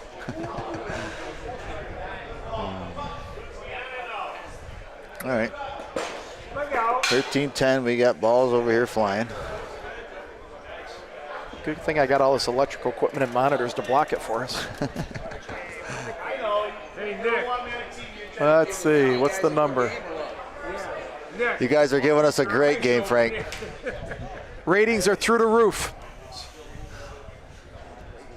Philly. Okay, 12-13, here we go. When you gonna get back in the game, Johnny? This is the hometown rivalry right here. Yeah. It's coming down right to the yeah, I know. Which Malachi attorney will have bragging rights at Christmas Eve? This is a family affair, Joe. He's got to be respectful. That is his older brother. That's right. Frank's not acting in confidence, so even if he loses this game, he's still going to think. He might not be wrong. Yeah, Filippo's dialed in. They're going to have a problem. Yep, Green is definitely reeling right here. They got to do something to stop the bleeding. This has been the biggest difference in how they were playing when they were down and how they're playing. Absolutely. He's putting the ball on top of the Pauline. Now he's forcing the other team to shoot. Yep, pressure. Frank makes a big hit, and he's going to be in. Yep. That first pointer can kill a team. Absolutely. Absolutely. You get that first hitter shooting a ball frame after frame It wears on you. because we're all a little, Yep. crazy in the head. You start thinking, well, I've hit 10 in a row. Am I going to miss? Right. If I hit 8 in a row, I'm due for a miss. Yep. And you start putting the pressure on yourself, expecting that I can't make every hit. Yep. And that, the pointer you could break a team with great pointing. And Red's doing a pretty good job of it right now. Absolutely. Another great point in there. All right, so a little Lockport update. It is 11-3 over ABC BBN. Lockport number 1 is up right now. That's surprising. Yeah. That's a great shot. Yeah, Louis playing. Louis hitting good. Yep. Yeah, Louis always plays good. Yep. All right. So Green's got one in the corner. It's a good ball, yep. Own the corner. With these Paulines as heavy as they are, even if you roll through the Pauline there and try to drag it to the corner or whatever, your ball's going to deflect off it, and it's probably going to go outside wide of that green. Correct. I mean, really, unless you can roll the speed perfect, you're almost better off shooting the corner, getting the green out, and then you own the corner. I agree. least 8 feet behind. But if you touch Pauline at all with a firm roll, you're not going to have the point. No.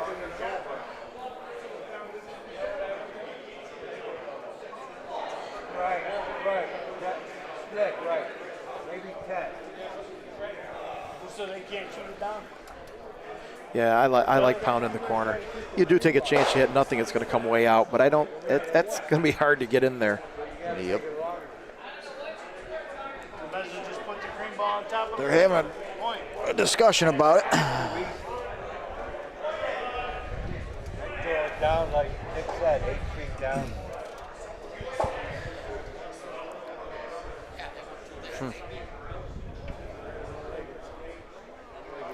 I don't know. I don't like. I don't like pointing unless you're just trying to point to the Pauline, not point backboard. Yeah, it's a pretty tricky line to carry down. How far is there. that Pauline off? The Yeah, Pauline it's off the back wall is about a foot and a half. Yeah. So even if you hit the backboard on the right and walk it in, it's probably going to come off too much if that backboard comes off 4 or 5 feet. Yep. I don't think you could walk it in there. So they're going to shoot the corner, like you call. There's a good call. That's a good shot.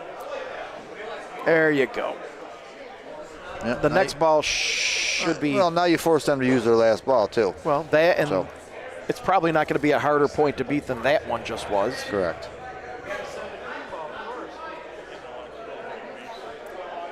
The only thing you can't do here is you can't leave it on the wall. You can't give him an easy hit. I almost think it should be like a little soft floaty, like he's going to do, just like that. Yep. But you can't touch Yeah, the he's wall. got You Pauline. cannot touch the wall. No. Okay, that worked out for him because Yeah. he got all the Pauline. Yep.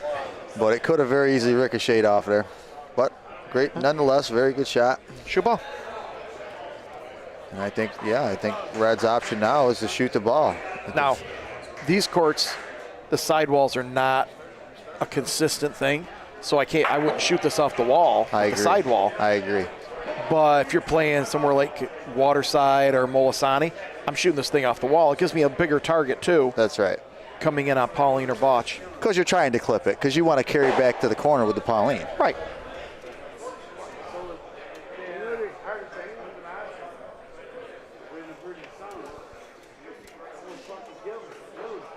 This is either a point off the wall, firm. Shoot.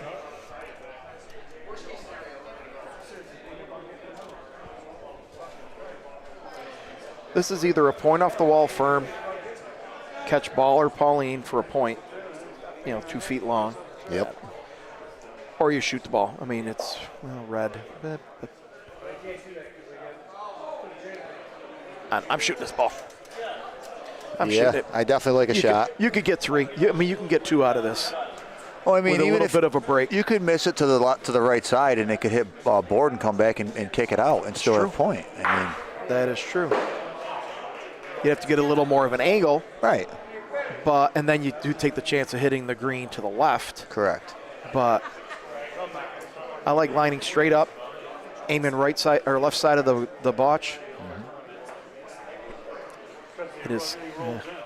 I mean, you don't want to push Pauline over to the right, but Yeah, I agree with that. I think you shoot it straight up.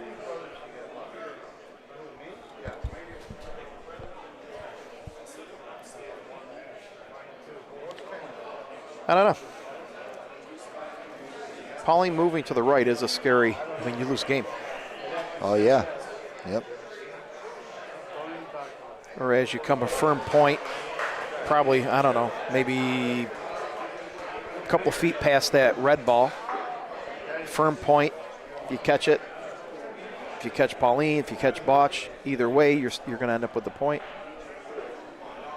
Yep. I don't know. I Well, guess this is where you let the guy who has to shoot the shot decide. You give him the option. That's You right. can shoot Yep. it, Yep. or you can come in this way. You decide what you're more comfortable with. Now, Johnny's a shooter. Shoot the ball. Good for him. If you're gonna do a firm roll, I think There it is, and it's he's gonna. I think it's gonna come over out the too top. much. That's what happened to me on one of my shots. Yep. It's tough to carry that line. You really need to almost to shoot it, whether it's soft or hard. You need to carry the line with a shot. Really? I agree. Yeah. I am surprised how far it came out because They come off quite a ways. If you don't touch the board, the Rondina will move it way off, way off. We were playing the first game. Russell was playing middle of the court both ways, and he was using Rondina on both sides without touching the wall, and they were coming right into the middle of the court. Right. So they do break off quite a bit.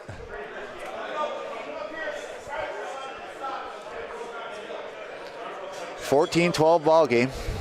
Green finally stopped the bleeding. They did, but now they got to put a good ball in there because This is my guess is Filippo's going to be within this. Yep, this is a big 16 ball right inches. here. Yep.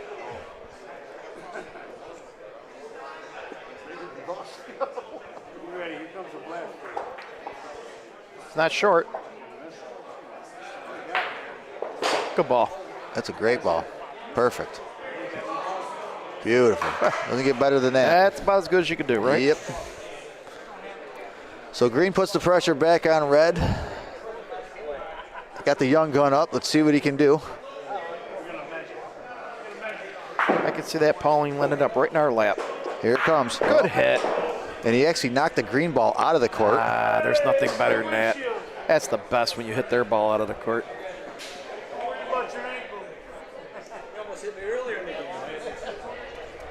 Yep.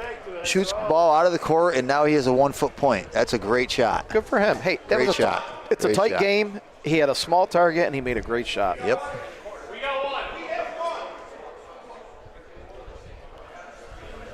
Green's coming. I think it's gonna. Yeah, it's gonna continue. Well, it didn't terribly. Did it die? They're calling. That's in. They're calling that point. Okay. Wow, I didn't like anything about that angle, but Yeah, that it was. was perfect. Yeah. I thought it would appeal to the corner.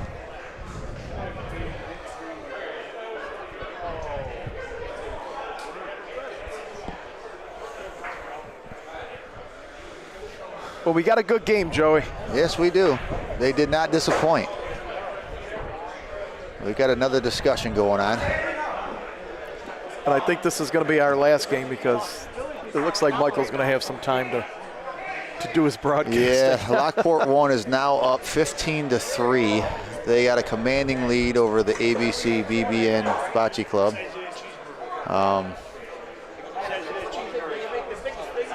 But again, I'm sure they're doing their absolute best. Oh my God. My buddy Mason messing with me.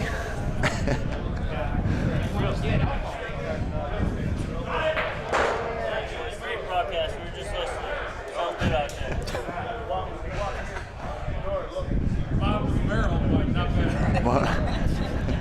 It is. Where'd they get all these Rome guys from? I don't know. Apparently Rome was closed today. They had to come here. Yeah, we love all the Rome guys. They're all good guys, great guys. Yeah, you didn't grow up with them. Yeah, I know. Unfortunately, you did. Yeah. I do play with them all now, though. So I mean, I'm getting the Half these Rome guys aftermath. would rather be golfing than playing bocce. Okay, Yeah. let's just lay it out You're here. probably right. Okay, so Joe is up now. We're gonna see what he I will can do. say. Oh, he's He coming gonna on. drop it in? I think he wrong side. Wrong side. Green's still in. I think Red has one more left. Yep. Well, that ball they threw that went on the left-hand side. I mean, I guess without knowing how much the wall comes off, but you're telling me it does. How are you not coming off the wall for this point? I agree. I don't disagree at all. I think that's the line. You need to come off the wall where the tape measure is, the yellow tape. That's where you come off. You don't touch the wall. You just come off there, and it'll fall right in where it's supposed to be. They're playing the court to break. I mean, you can see how it breaks. There's a good you know shot. what I mean? I mean, So, that's a hard shot from where he shot it. Absolutely. It's a very difficult shot. That's a great ball because now it's protected. Johnny, that was a great shot. He couldn't have placed it any better.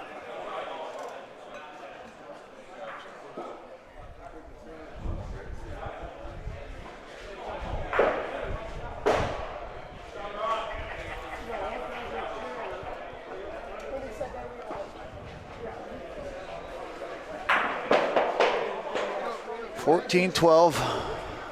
So what they got? I believe Three balls? Green has 2 balls left because one got hit out of the court. Oh, that's right. So, well, what do you got here? Looks like Frank's going to shoot. Yeah. shoot to hit Pauline. Yeah. Hit one of the reds. At least get one of them out of the way.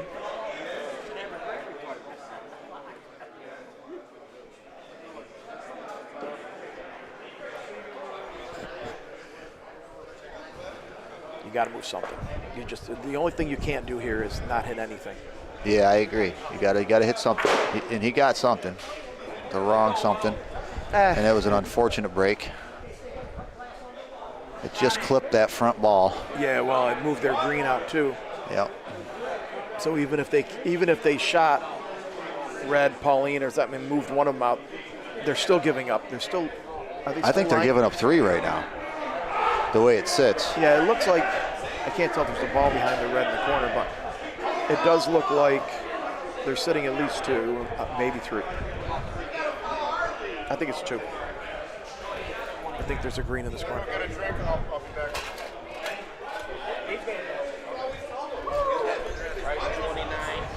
So, well, I don't think you could shoot Bocce. That's on Pauline.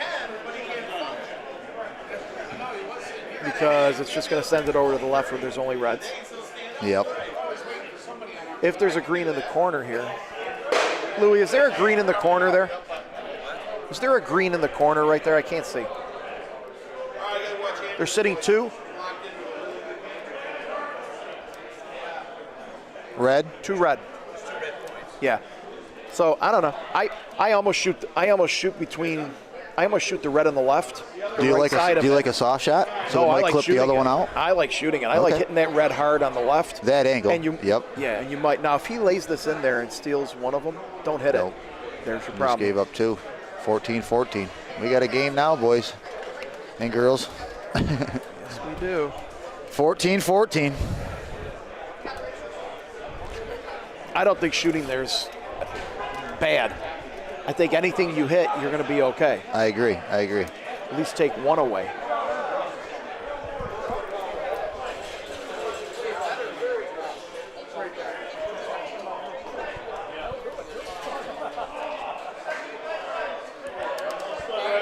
I'm going to say Filippo's probably 10 inches away. Let's see. You got one in there. There's one in there. Oh yeah, that's not gonna fit. No? You don't think? All right, Filippo's put the pressure on Frank. I had a sausage, but I'd eat again. Is that in there? Try That's it. a must Try hit. it. Oh, that's completely. well, we'll see. That could be a game-ending hit. This is. You're done with this, right? Yes, sir. I have 2. So Frank missed. Okay. So you got to shoot again. Now you try to shoot Pauline and maybe pick it clean, or you shoot in the left side of the ball, try to get Pauline down. Yeah, if the Pauline's touching, I almost feel like an underhand shot. Yeah, I think I'm pounding the left side of this ball, trying to get Pauline down. If they're heavy, it may not make it all the way down, but you got to try. Yep. Or shoot Pauline. I think picking the ball clean doesn't do you much good here. I agree.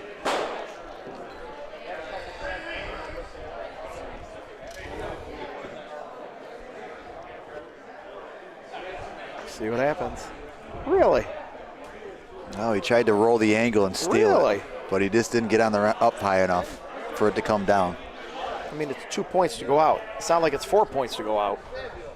Yeah, 2. I think they're just trying to do their best to cover up at this point. They only give 1. Shoot the ball. Well, then shoot to, well, if they can. And now they're committed. Shoot the. Yeah, now they're committed, though. I don't see how you're getting this point. Oh. Yeah, it's a tough line. They need to come off. Over. You got to come from the right to the left. Oh, I don't know. I guess they have a possibility to save this frame if you can lie on that red. That's what you need to do right now. That you need to lay on the red. That's the play right now. And then they got 2 shots to open things up and hope maybe for the catch best. a break. And they catch one break, game's over. Yep. Gotta slow down. Same ball 3 times. I'm gonna make a prediction. This game's over. I think green just gave the game, to be honest with you. Yeah, you got to shoot twice. You don't need 3 balls to cover up. You should be able to cover up with 2 balls. Green is looking for a couple gifts here, but I don't see it because there's a lot of backing right there to lay on. And I think that is going to do it. There you go. You called That's it. the game. Well, Tokalana Club wins. Tokalana 2 wins, 16-14. Great game, though. Yep, it was a good game. So, all right, we're going to let Michael take over his kingdom again. You guys have a great night. Bye-bye.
thought there was another C in there.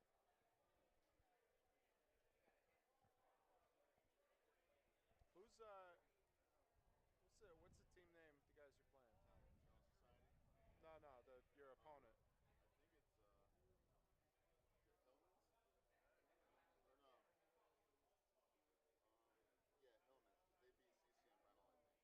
Hillman's. Okay. Yeah, that's Hillman's. It Hillman's. is? Okay. I know those guys. I could talk to them about them. All right.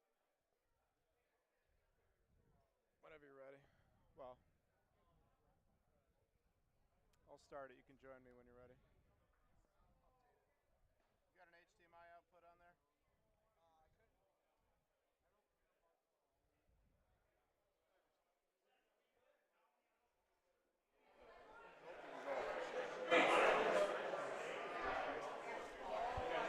I don't go. Okay. Since I did my shoulder years ago. I'm waiting for my doctor to tell me if I can turn. Here. If I'm going to pop out my knee replacement. I don't know. Shortly after I moved here, I had injured my shoulder. And then I got skiing. So I never got it looked at because I went back in when I was older. So then All right. It's not going to fit on the page, so you can just scroll it. We're coming back from break.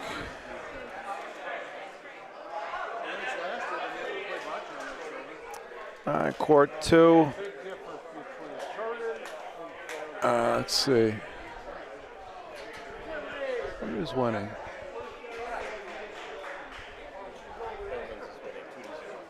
Okay.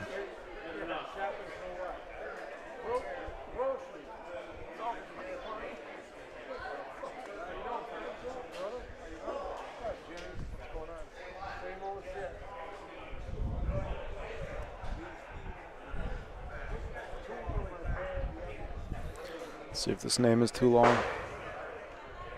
Way too long. IFS it is. All right, back to the action. Thank you for bearing with us. Joining me in the booth, fresh off a commanding victory over yours truly. Our director for the weekend, Mr. Mike Seraph. How you doing, Mike? Good, thank you. Thanks for coming. Really appreciate you guys being here. Appreciate you having us. It's great to have the exposure for our club, and not just the BBN network being here, but all of the great players and teams that decided to try out Lockport for the first time. We're very honored. Several teams drove quite a ways to be here. So, great day. Everybody's having a good time. Can you give us a little background on this tournament? Yeah. Is this your usual annual tournament? It's a departure from the usual format. Typically, we have a doubles tournament that has flights starting Thursday, one Friday night, 2 Saturdays, and then the winners come back on Sunday. But we were chosen to be a part of, at first, the Bocce Underground Tour series, one of 2 New York venues for that. Our club here in Lockport, and then the Tokalana Club, the World Series of Bocce. So we jumped at the chance. We saw it as a great chance to market ourselves more. Happy to be part of that. And then our friends across New York State liked what the BU Tour was setting about to do, and we made a couple of format changes to what their premise is. And we have our own Empire State series, Empire Cup we call it, and that is a fun year-long tour. This is event number 1 on it, actually. And we call it the Empire Cup because all of the tournaments are going to be hosted in New York venues. Yeah, so yep. If you look on your screen here, you can see the schedule for the Empire Cup. I believe we will actually be adding an event in Amsterdam, hopefully in August. Excellent. Yeah, pretty good coverage across the state. This is open to all teams and all players from everywhere. It's not just New York State players, but all the venues are in New York State. Get some more exposure for our clubs.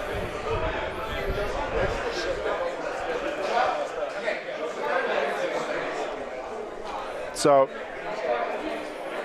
For the Empire Cup teams participating this weekend, this tournament is worth 100 points for first place. Every team that's playing gets 10 points just for playing, 5 points for each game they win, and then based on your placement. There you have it. That's how many points you get. And as of now, this is our first event. We're still kind of working out the kinks. But we are planning on taking the top 4 results out of, well, we have, what, 7? 7 events? I'll go back to mine. I think it will be 7. It will be 7. Yeah, and it's not too late to join either. If you're not in the Empire Cup and you'd like to be, you would miss out on this tournament, but all future tournaments are available, so it's not too late. Yeah, you only need to play in 4 of them.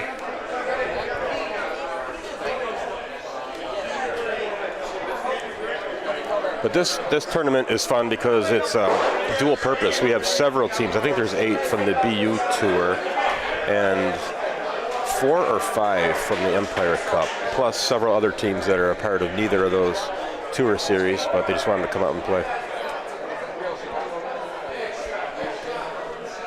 On our feature court right now, we have one of the Empire Cup teams, Mechanicville IFS, out of Mechanicville, New York, just west of the capital, Albany. East, sorry. You should know that. A little northeast of Albany, about 30 minutes or so.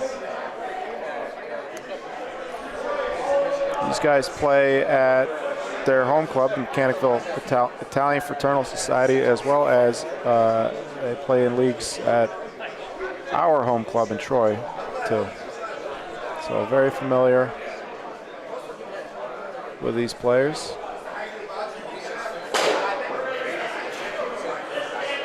And this Hillman's team, this is a Lockport club team, 2 fathers and sons. So we have Nick Stranges is the father of Joe Stranges, and Denny Eloisio is the father of Evan Eloisio. These guys have been playing together in league for several years.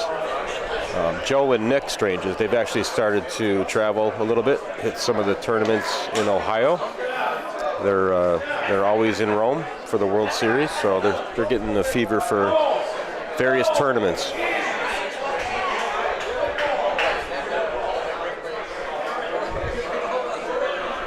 That breeze feels nice, doesn't it? Oh, it feels great. Beautiful weather. I thought it was going to rain all day. Yeah, they threatened us with some rain. It came in last night when we were setting up, but so far today it's been quite pleasant. No rain at all.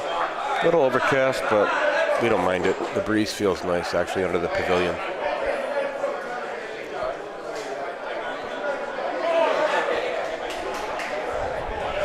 We do have, Andy did us the favor of digitizing our bracket, so we will be able to show you the brackets as they stand shortly.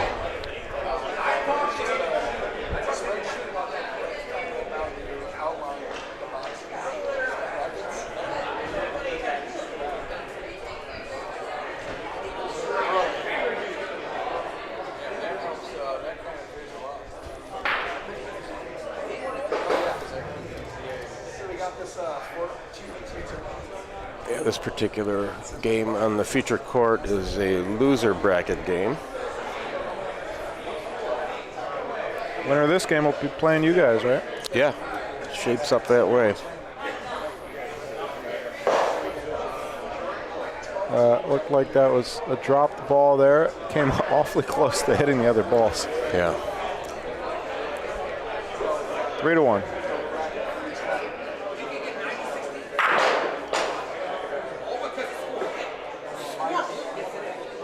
So the dads are the pointers and the sons are the shooters in this setup. What did you guys lose to? We lost our first game this morning against BSB. Yeah. It was a good game. We fell behind early and we just could not get firing until the score was 11-4, I believe it was. We came back actually ahead 12-11. And then one bad frame and another one they put us away. They played great, especially Matt Taylor.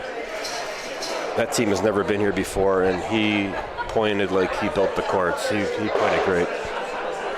And those guys are all good shooters, so you really can't make many mistakes against them. Another team, as I mentioned, here for the first time. So happy that they chose to be a part of this.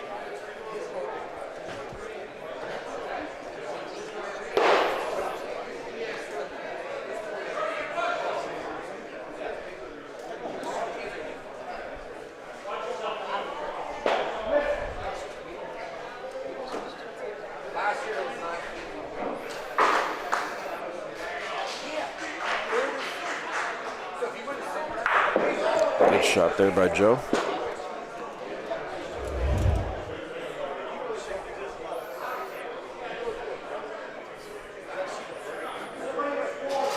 Yeah, good exit. Joe's got a very unique pointing style. I hope we get to see that a little bit later. He lets the ball go pretty much on his heel, and I always laugh when I see that, but it works. On his heel.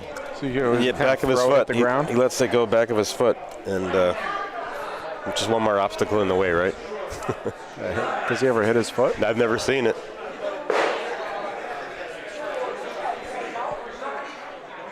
It's one of the many reasons to love this game. Everybody has their own style. There's really two people who play the same, whether it's pointing or shooting. A lot of different techniques, and they're all effective for that person. Some more than others.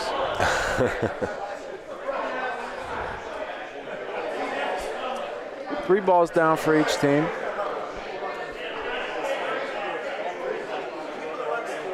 Who is this gentleman here? This is Evan Aloisio, Denny's son. Okay, I've met Evan before. Yeah, he plays at all of our club tournaments. Doesn't travel much yet. I believe they were at the Tokalana Club last year for the World Series. Did you guys sign up yet for the World Series? No, I don't think. We don't have a team yet. Okay. We don't have a regular. We don't really play too many four-person tournaments, and when we do, the ones that we do play regularly are elsewhere in the country, Chicago, Detroit. So you were there broadcasting last year. Were you playing as well, or just broadcasting? Just broadcasting. Oh, wow. I had a wedding. Oh, okay. I had to remember. drive. Yep. What was it? Friday night. Broadcasted for like 10 hours, and then left it just after midnight. I had to drive about 4.5 hours to Vermont for a wedding the next day. Went to the wedding, had a good time, got a couple hours of sleep, and then drove back to the World Series. And I remember the things we do for Bocce. I took a red-eye from Seattle on Wednesday night to get home Thursday morning so I could drive with my wife, Michelle, to the club because she was on a ladies team. So, yeah, there's always the a World little... Series? Yeah, the World Series. I imagine Lockport 1 is signed up already? Yeah, we signed up early. I think there's 5 Lockport teams already in the open division and 2 in the ladies division. Good for you guys. Yeah, we like going there. It's a nice party. We really don't have the we've got a lot of good players in our region, but they all have been playing on they all have teams that they've been playing with for 20 years. Yeah, it's a good point there. So yeah, we're kind of we struggle to put together a good 4-man team. Yeah, it's a struggle. Even here in our own club, we have a lot of players who try out different teams within the club, and it's just hard to get consistency. So this is Evan's dad? Yeah, Denny.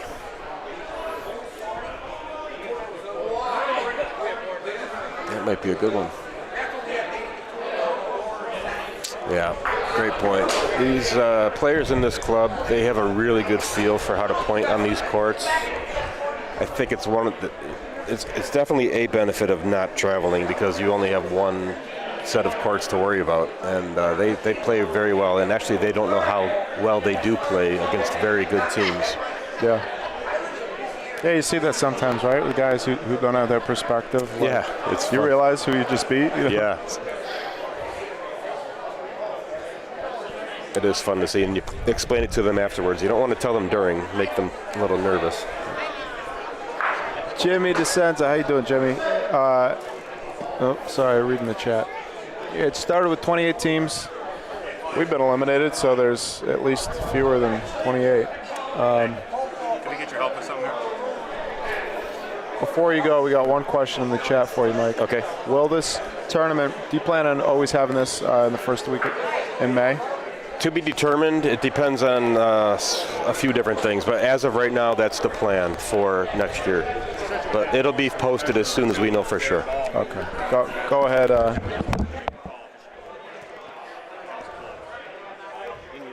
Mike's got a tournament to direct.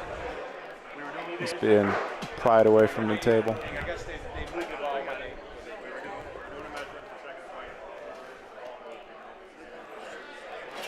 Oh, we got a controversy over on court 4. I'm going to share this to the chat, the link, so anybody at home can. All right, Andy is going to share a link to the bracket. He's going to post a link to the bracket in the chat, and I will pin that comment so that you folks can reference the bracket whenever you'd like to. This camera looks awfully dark here looking into the sunny parking lot. Not much I can do about it.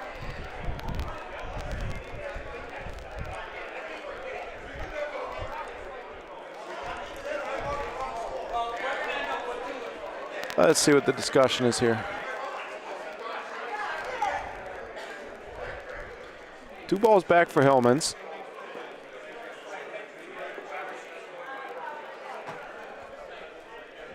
It looks like IFS has a point, has that back point there. Colors are a little hard for me to see.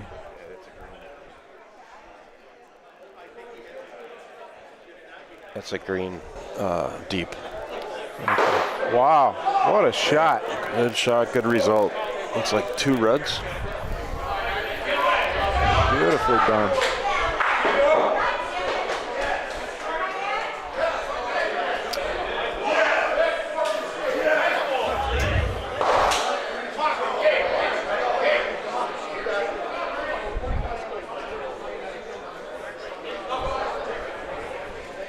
Gonna bang it off the backboard in the center. Backboard live, of course, for those of you who didn't hear it. What the heck is going on? The wind was taking my camera.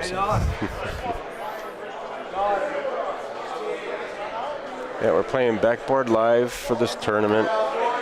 Another format changed when we knew we were going to have 28 teams. We decided to play games to 16. So all games, winners bracket, losers bracket, all games are to 16 points. So what that does, it lengthens the games a bit, maybe up 15 to 20 minutes in some cases, but we thought it was good to do that. We had the luxury of time on our side, and recognizing a lot of teams chose to come from a distance, we wanted to give them as much bocce as possible. So is that my hamburger? My hamburger walking away from me right now? That's never a good thing. Oh, wavered. Oh, they're just stalled. You'll be okay. Bad, thank you. I'm getting nervous. Backboard live, yeah. So this tournament has always been backboard live? Yeah. This particular, well, this is the first time for this format as far as 4-man. Our 2-man tournaments are also backboard live. We did have a backboard dead doubles tournament a couple weeks back. That was the first time we played a backboard dead tournament here ever.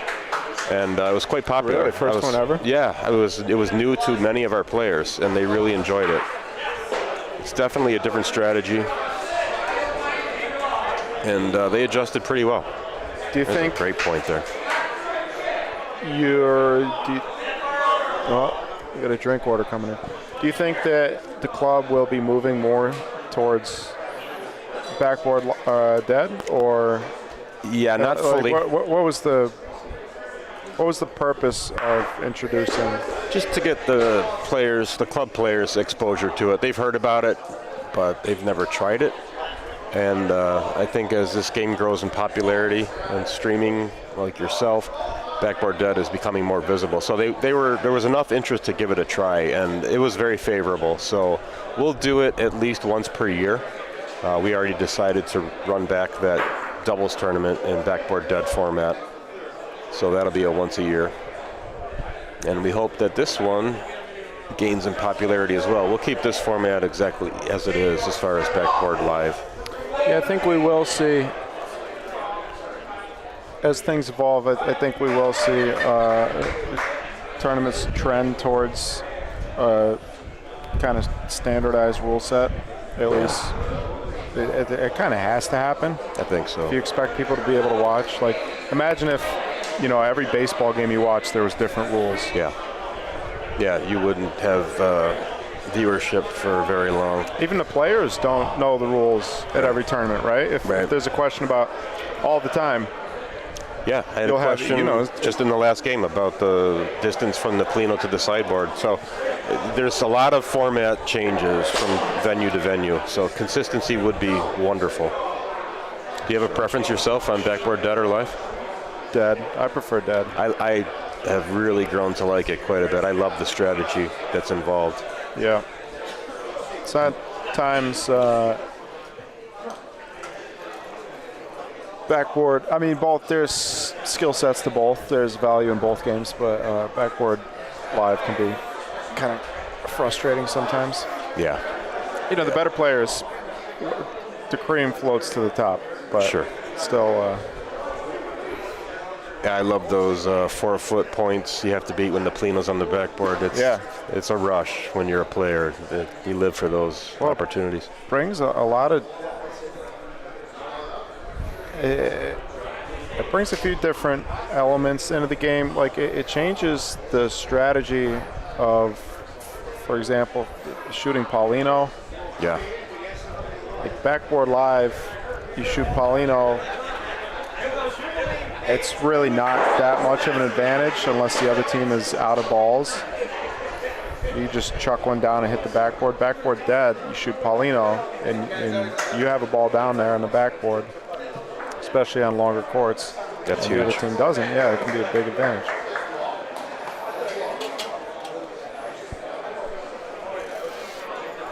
So you got the Lockport team up 7-2 right now. Hillman's is up 7-2 over IFS. Again, visiting from Mechanicsville. Games are to 16. I know Lockport, or Hillman's is trying to get a little breathing room, but that's a really nice point. He's got it hidden behind the Polino. We brought out a shiny new Polino for court 2.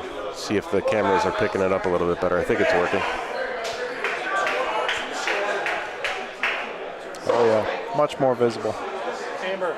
We have 2 new ones on deck. You keep those locked up.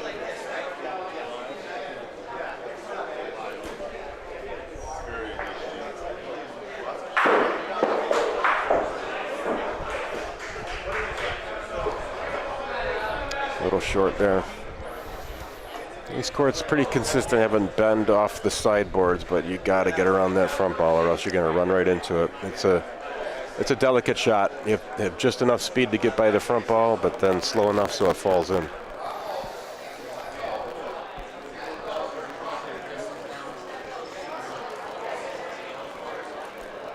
These are 72-foot courts, a little longer than a lot of our out-of-town visitors are used to playing on regularly. I think 60 foot or so is pretty common. We built these a bit longer.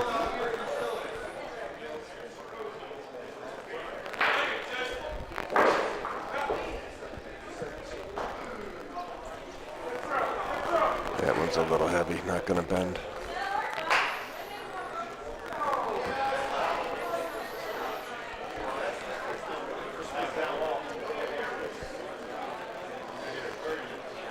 Opportunity to close the gap for IFS. 2 balls left. That's third one. Paul Pratico. Little deep. I think it sailed. And Mark's turning around asking me to cut the cameras.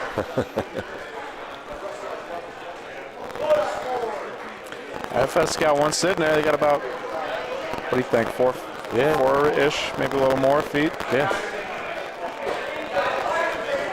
And missed opportunities. You got to be. This one might work. Oh, trying to drag Paulino for 4. Grand clean. Yeah, that might be good though. I think that one's good.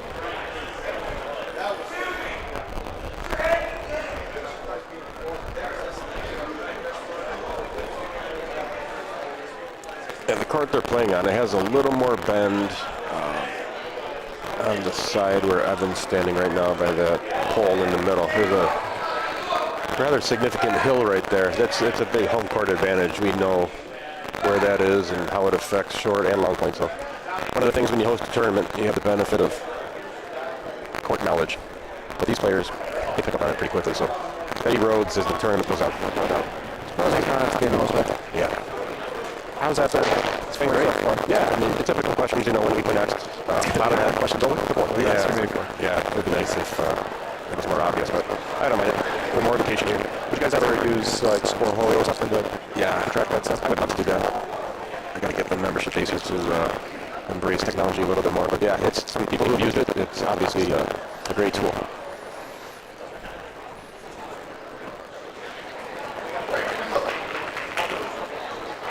That's a good point. Right in the fall line.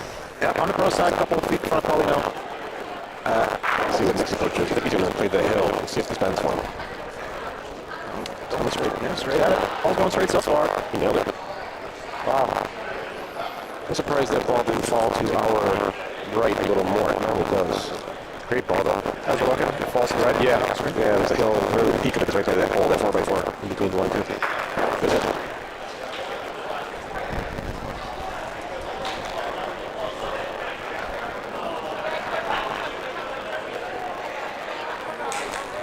Yeah, that's a great hit. These courts being longer than, I don't know Mechanicville's court length. 60, maybe 60, yeah, maybe 55. Okay, so it's a significant difference when they come here and they see 72-foot courts. It's a little bit daunting in the beginning. I think the better players adjust pretty quickly. I know for us, when we go to a 60-foot court, it looks, holy cow, is that short? But yeah, it must be nice. Halfway through the first game, it's like, oh, that's a long point again. Yeah. I feel the same way going to play like on these 90-foot courts and then coming back to my home court. The first game is like, oh, this is easy. And after that, it's like, huh. But, I don't know. For some reason, there's that mental barrier there. So I'm aware of the 90-foot courts at Palazzo. Where are others that you've played? Toronto, Palazzo, Highwood, Illinois. Highwood, Chicago, right? Yeah. Okay. For me, 90-foot courts, that's about it. Okay. There's only so many venues in the country, I'll be in St. Louis next month. Oh, the Hill? Is that the Nationals, yep, up on the Hill. Have you played there before? No, never been there. Luckily enough for me, the Cardinals will be playing the Braves while I'm there. A little game. That's a great place to watch a ball game. Oh, yeah. I'm a Cubs fan. I lived in Chicago for 11 years, the Michael Jordan days, and when you're out there, you're either a Cubs fan or a Sox fan. Better to be a Cubs fan. Better to be a Cubs fan. So, it's very interesting to say. Is this the last ball? That's Mechanical's last ball. Yeah. That was really a great point that Hillman's put in on that last ball. Interesting that they decided not to shoot that point with the first ball, because the decision that you're making there, basically, you're committing to pointing and beating that ball multiple times. Because if you beat it once, you figure the other team's going to shoot it out. And look at this. He got it. He got one in there. Great ball by Joe. They beat that ball 3 times. 3 out of 4 balls. Yeah. And that's the, it's the advantage of being, one of the advantages of being a home team. No doubt. I think any of these other teams, 4 players, 3 out of 4 players, that'd be very hard for us to beat that 2-foot point that far down the court. Yeah, I think our players, the average club player here is a pretty good pointer, and we see visiting teams, visiting players, they shoot at balls that we wouldn't even think about shooting. They shoot 3-footers, and that's not even really a consideration for us. Yeah. Longer Paulino, about 2 feet off the right board, maybe a little less. Great start there by Nick. Paul Bracco, Danny Catula making an appearance. Double fisted, that boy. Oh, must be. It's a bit of a lag. Oh, no, there he is. I couldn't see him for a second. Next time. Ooh, just missed. Swing and a miss. Sorry, Paul, I got to replay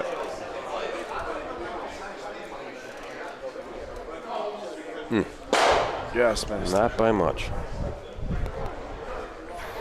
So we ordered some new balls, a little worried that they weren't going to arrive here in time. There was a delay with the supplier, but we got them just about 3 weeks ago, so we put them on the courts for about a week of league play just to get them scuffed up a little bit. Then we put them back in the shed. But we brought them out for this, so we're going to save these just for tournaments. Oh, nice. That's a good idea. Yeah. You know how the lines wear pretty quickly depending on the surface. I think this new surface will keep the lines on the balls a little bit longer than what we had previously. But yeah, players like playing with newer balls. You find that? Your club players like playing with newer balls? Not brand new. They always complain it's a little too slippery, but by the time the first match is over, they're pretty grippable. Yeah. Seeing some of the players here scuffing them up on purpose. Yeah, I saw. Yeah, that's fun for you to watch after you just ball break the balls. I saw a player pick up a ball and rub it very hard on our pavement. So yeah, it's one of those quirks people like to scuff it up a little bit. Yeah. I certainly prefer. Whenever we get a brand new set of the Super Mario tiles or whatever, you know, the rib glossy balls are always first thing we do is scuff them up. How do you do that? Do you play on a surface like this, or do you do it on play on it. Sometimes you just put it on the court and kick it around. Just spin it with your foot, you know, scuffs it up. The thing is, just the colors. I struggle with the colors. Yeah, I'm a little more familiar with it. So what we have happening is the sun's peeking in at the west end of the club. We might be dropping those curtains in a little bit because that bright spot's going to grow towards us. But maybe just in that one section there? Yeah, we can do that. It does get more bothersome actually than it is right now as that grows. I think we're sitting one red right now. That's going to sail through. Yeah. Still got one ball left though. Here's, you can see Joe with the point off the heel here. That's it. That was hard to see from that angle, but he releases that ball pretty far back on his foot. So. Wow. Almost took out their own point. A little heavy on that one. So that makes it 10-3, I believe. Maybe measure for 2, hard to tell from where we are.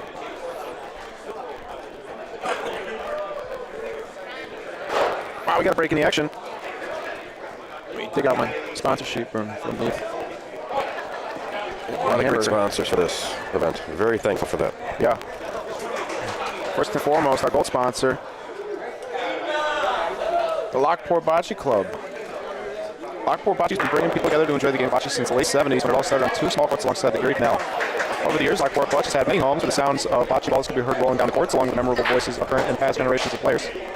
Today we call Short Street Bocce Club our home, and we feature 4 hardship courts under a pavilion as well as 1 outdoor court. Membership has grown to over 200 men and women, and players range Players range from recreational to tournament testing, including some major champions. I know a couple. One of them sitting right next to me. We probably have club members representing Lockport Bocce across the Northeast and make tournaments every year. Lockport Bocce Club offers 4-person leagues and open ladies and couples divisions, plus highly competitive singles and doubles leagues. If you have any interest in playing bocce, stop by the courts or message us at facebook.com/LockportBocce. Yeah, that's a great reminder for me. We're a growing club. We're looking to add more players always, and every year we seem to get a couple of new teams, whether it's open division or ladies division. So we can make room. If you're interested in playing, please reach out. There's sign-up sheets all the time posted right in the club. We're at 1 Short Street here in Lockport, New York.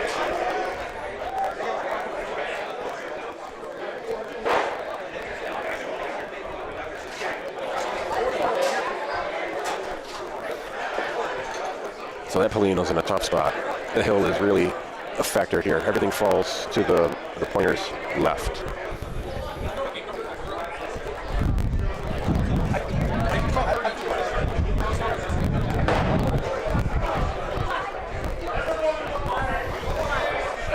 Another what game number are we on question? So yeah, try to work through that. The gentleman who runs the World Series. Yeah. The brackets are clearly marked. But the customer's always right. I don't know. I own 2 companies. I find the customers right. Yeah. You gotta pretend the customer's right. Right. Kieran and Barrett. Got a nice looking burger sitting there, Michael. I know. Feel free to jump on that. I'm salivating. I'll do that at the end of this game. We will also, like I said, I promised we will get a look at where we stand in our brackets. Ball short. It's really a delicate spot there. Everything falls so hard as it slows down. Last ball of the frame. Yeah. If he lands on a red, that ball's good. Really good point.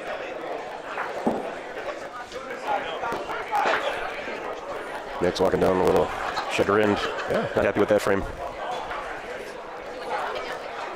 Makes the score 11-5. Games are 16, so as we know in bocce, the hardest points to get are the last ones.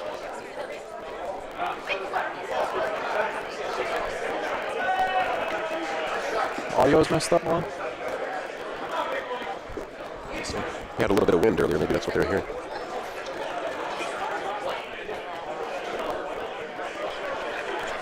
Yes, Brian. Can you have Brian take a look at that? It's either winner bracket or the game numbers are on the bracket, so let's just follow the game numbers.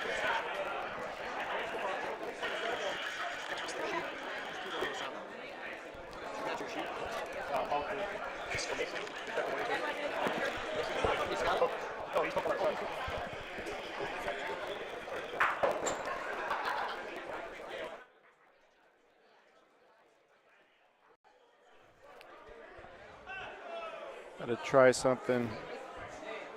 Try something there to fix the audio. Hopefully that's better now. Yes, I will remind Andy to post that link. Andy, can you post the link? And then. I did, but somebody's saying I don't see anything. Can you drop it in the description? I think that's it. Huh? Somebody said.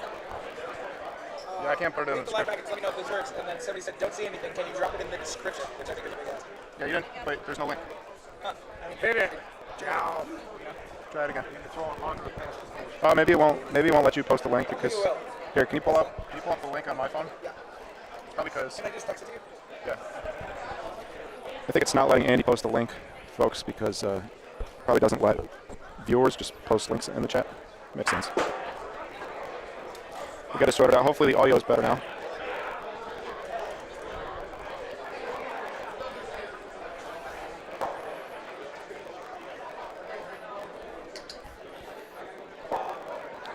There's another chance for IFS to make up some ground here. They're down 11-5, but they're sitting 2. Yeah, they're getting hang for that spot on the court. 2 really good points. So they got 2 balls back to make this a big frame. This one's going to be... didn't make it. So 2 greens right now, 1 back. Clawing their way back in this game.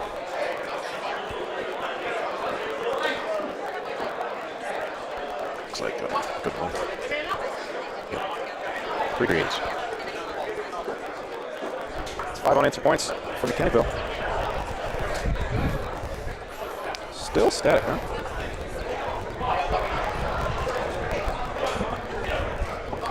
Okay, let's try the reset again.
Yeah, I can see it. It's going to be one for IFS. Yep. And this could tie it up. It's going to be a little short. A 13-12 ball game. 13-12. Getting down to the wire here. Games are to 16.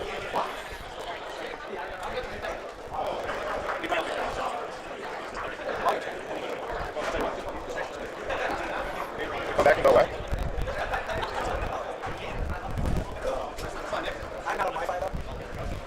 Don't have you in that first point. Probably 30 inches past Polino. Nick Stranges with what looks to be a pretty good point. Yeah, good answer there. About a foot away.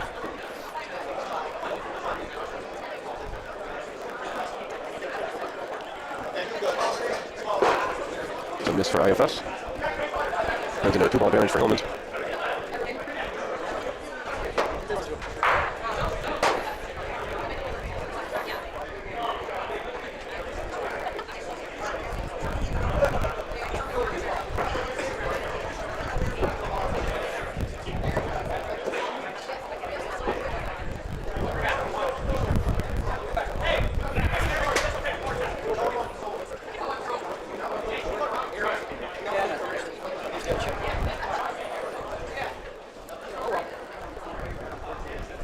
Bernie's stealing my chips. On top of everything else I'm trying to deal with right now, Bernie's eating my chips. I guess I can't even hear us right. That is not right. Sound difficulties? I mean, it doesn't look like.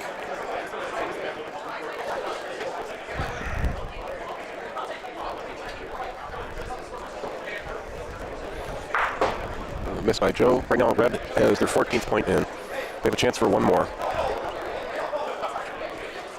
Yeah, it's an issue with Wi-Fi.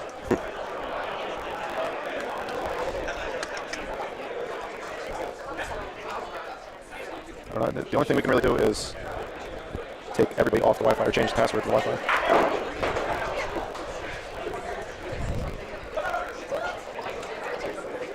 Which we could do. It's easy to change the password. Can you do that? I don't think I can do it. Probably have to be logged into the. It is a Spectrum router, I noticed. Probably have to log into their Spectrum account and change the Wi-Fi password. Yeah, I don't know. I can go inside and find out if we have that knowledge of the account. I can go find out. Okay, thanks. Yeah, if Andrew's here, he probably knows what I mean.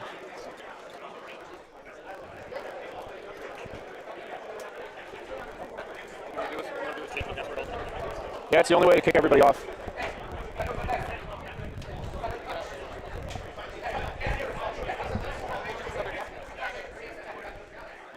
What? Yes.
finally you get a chance to eat.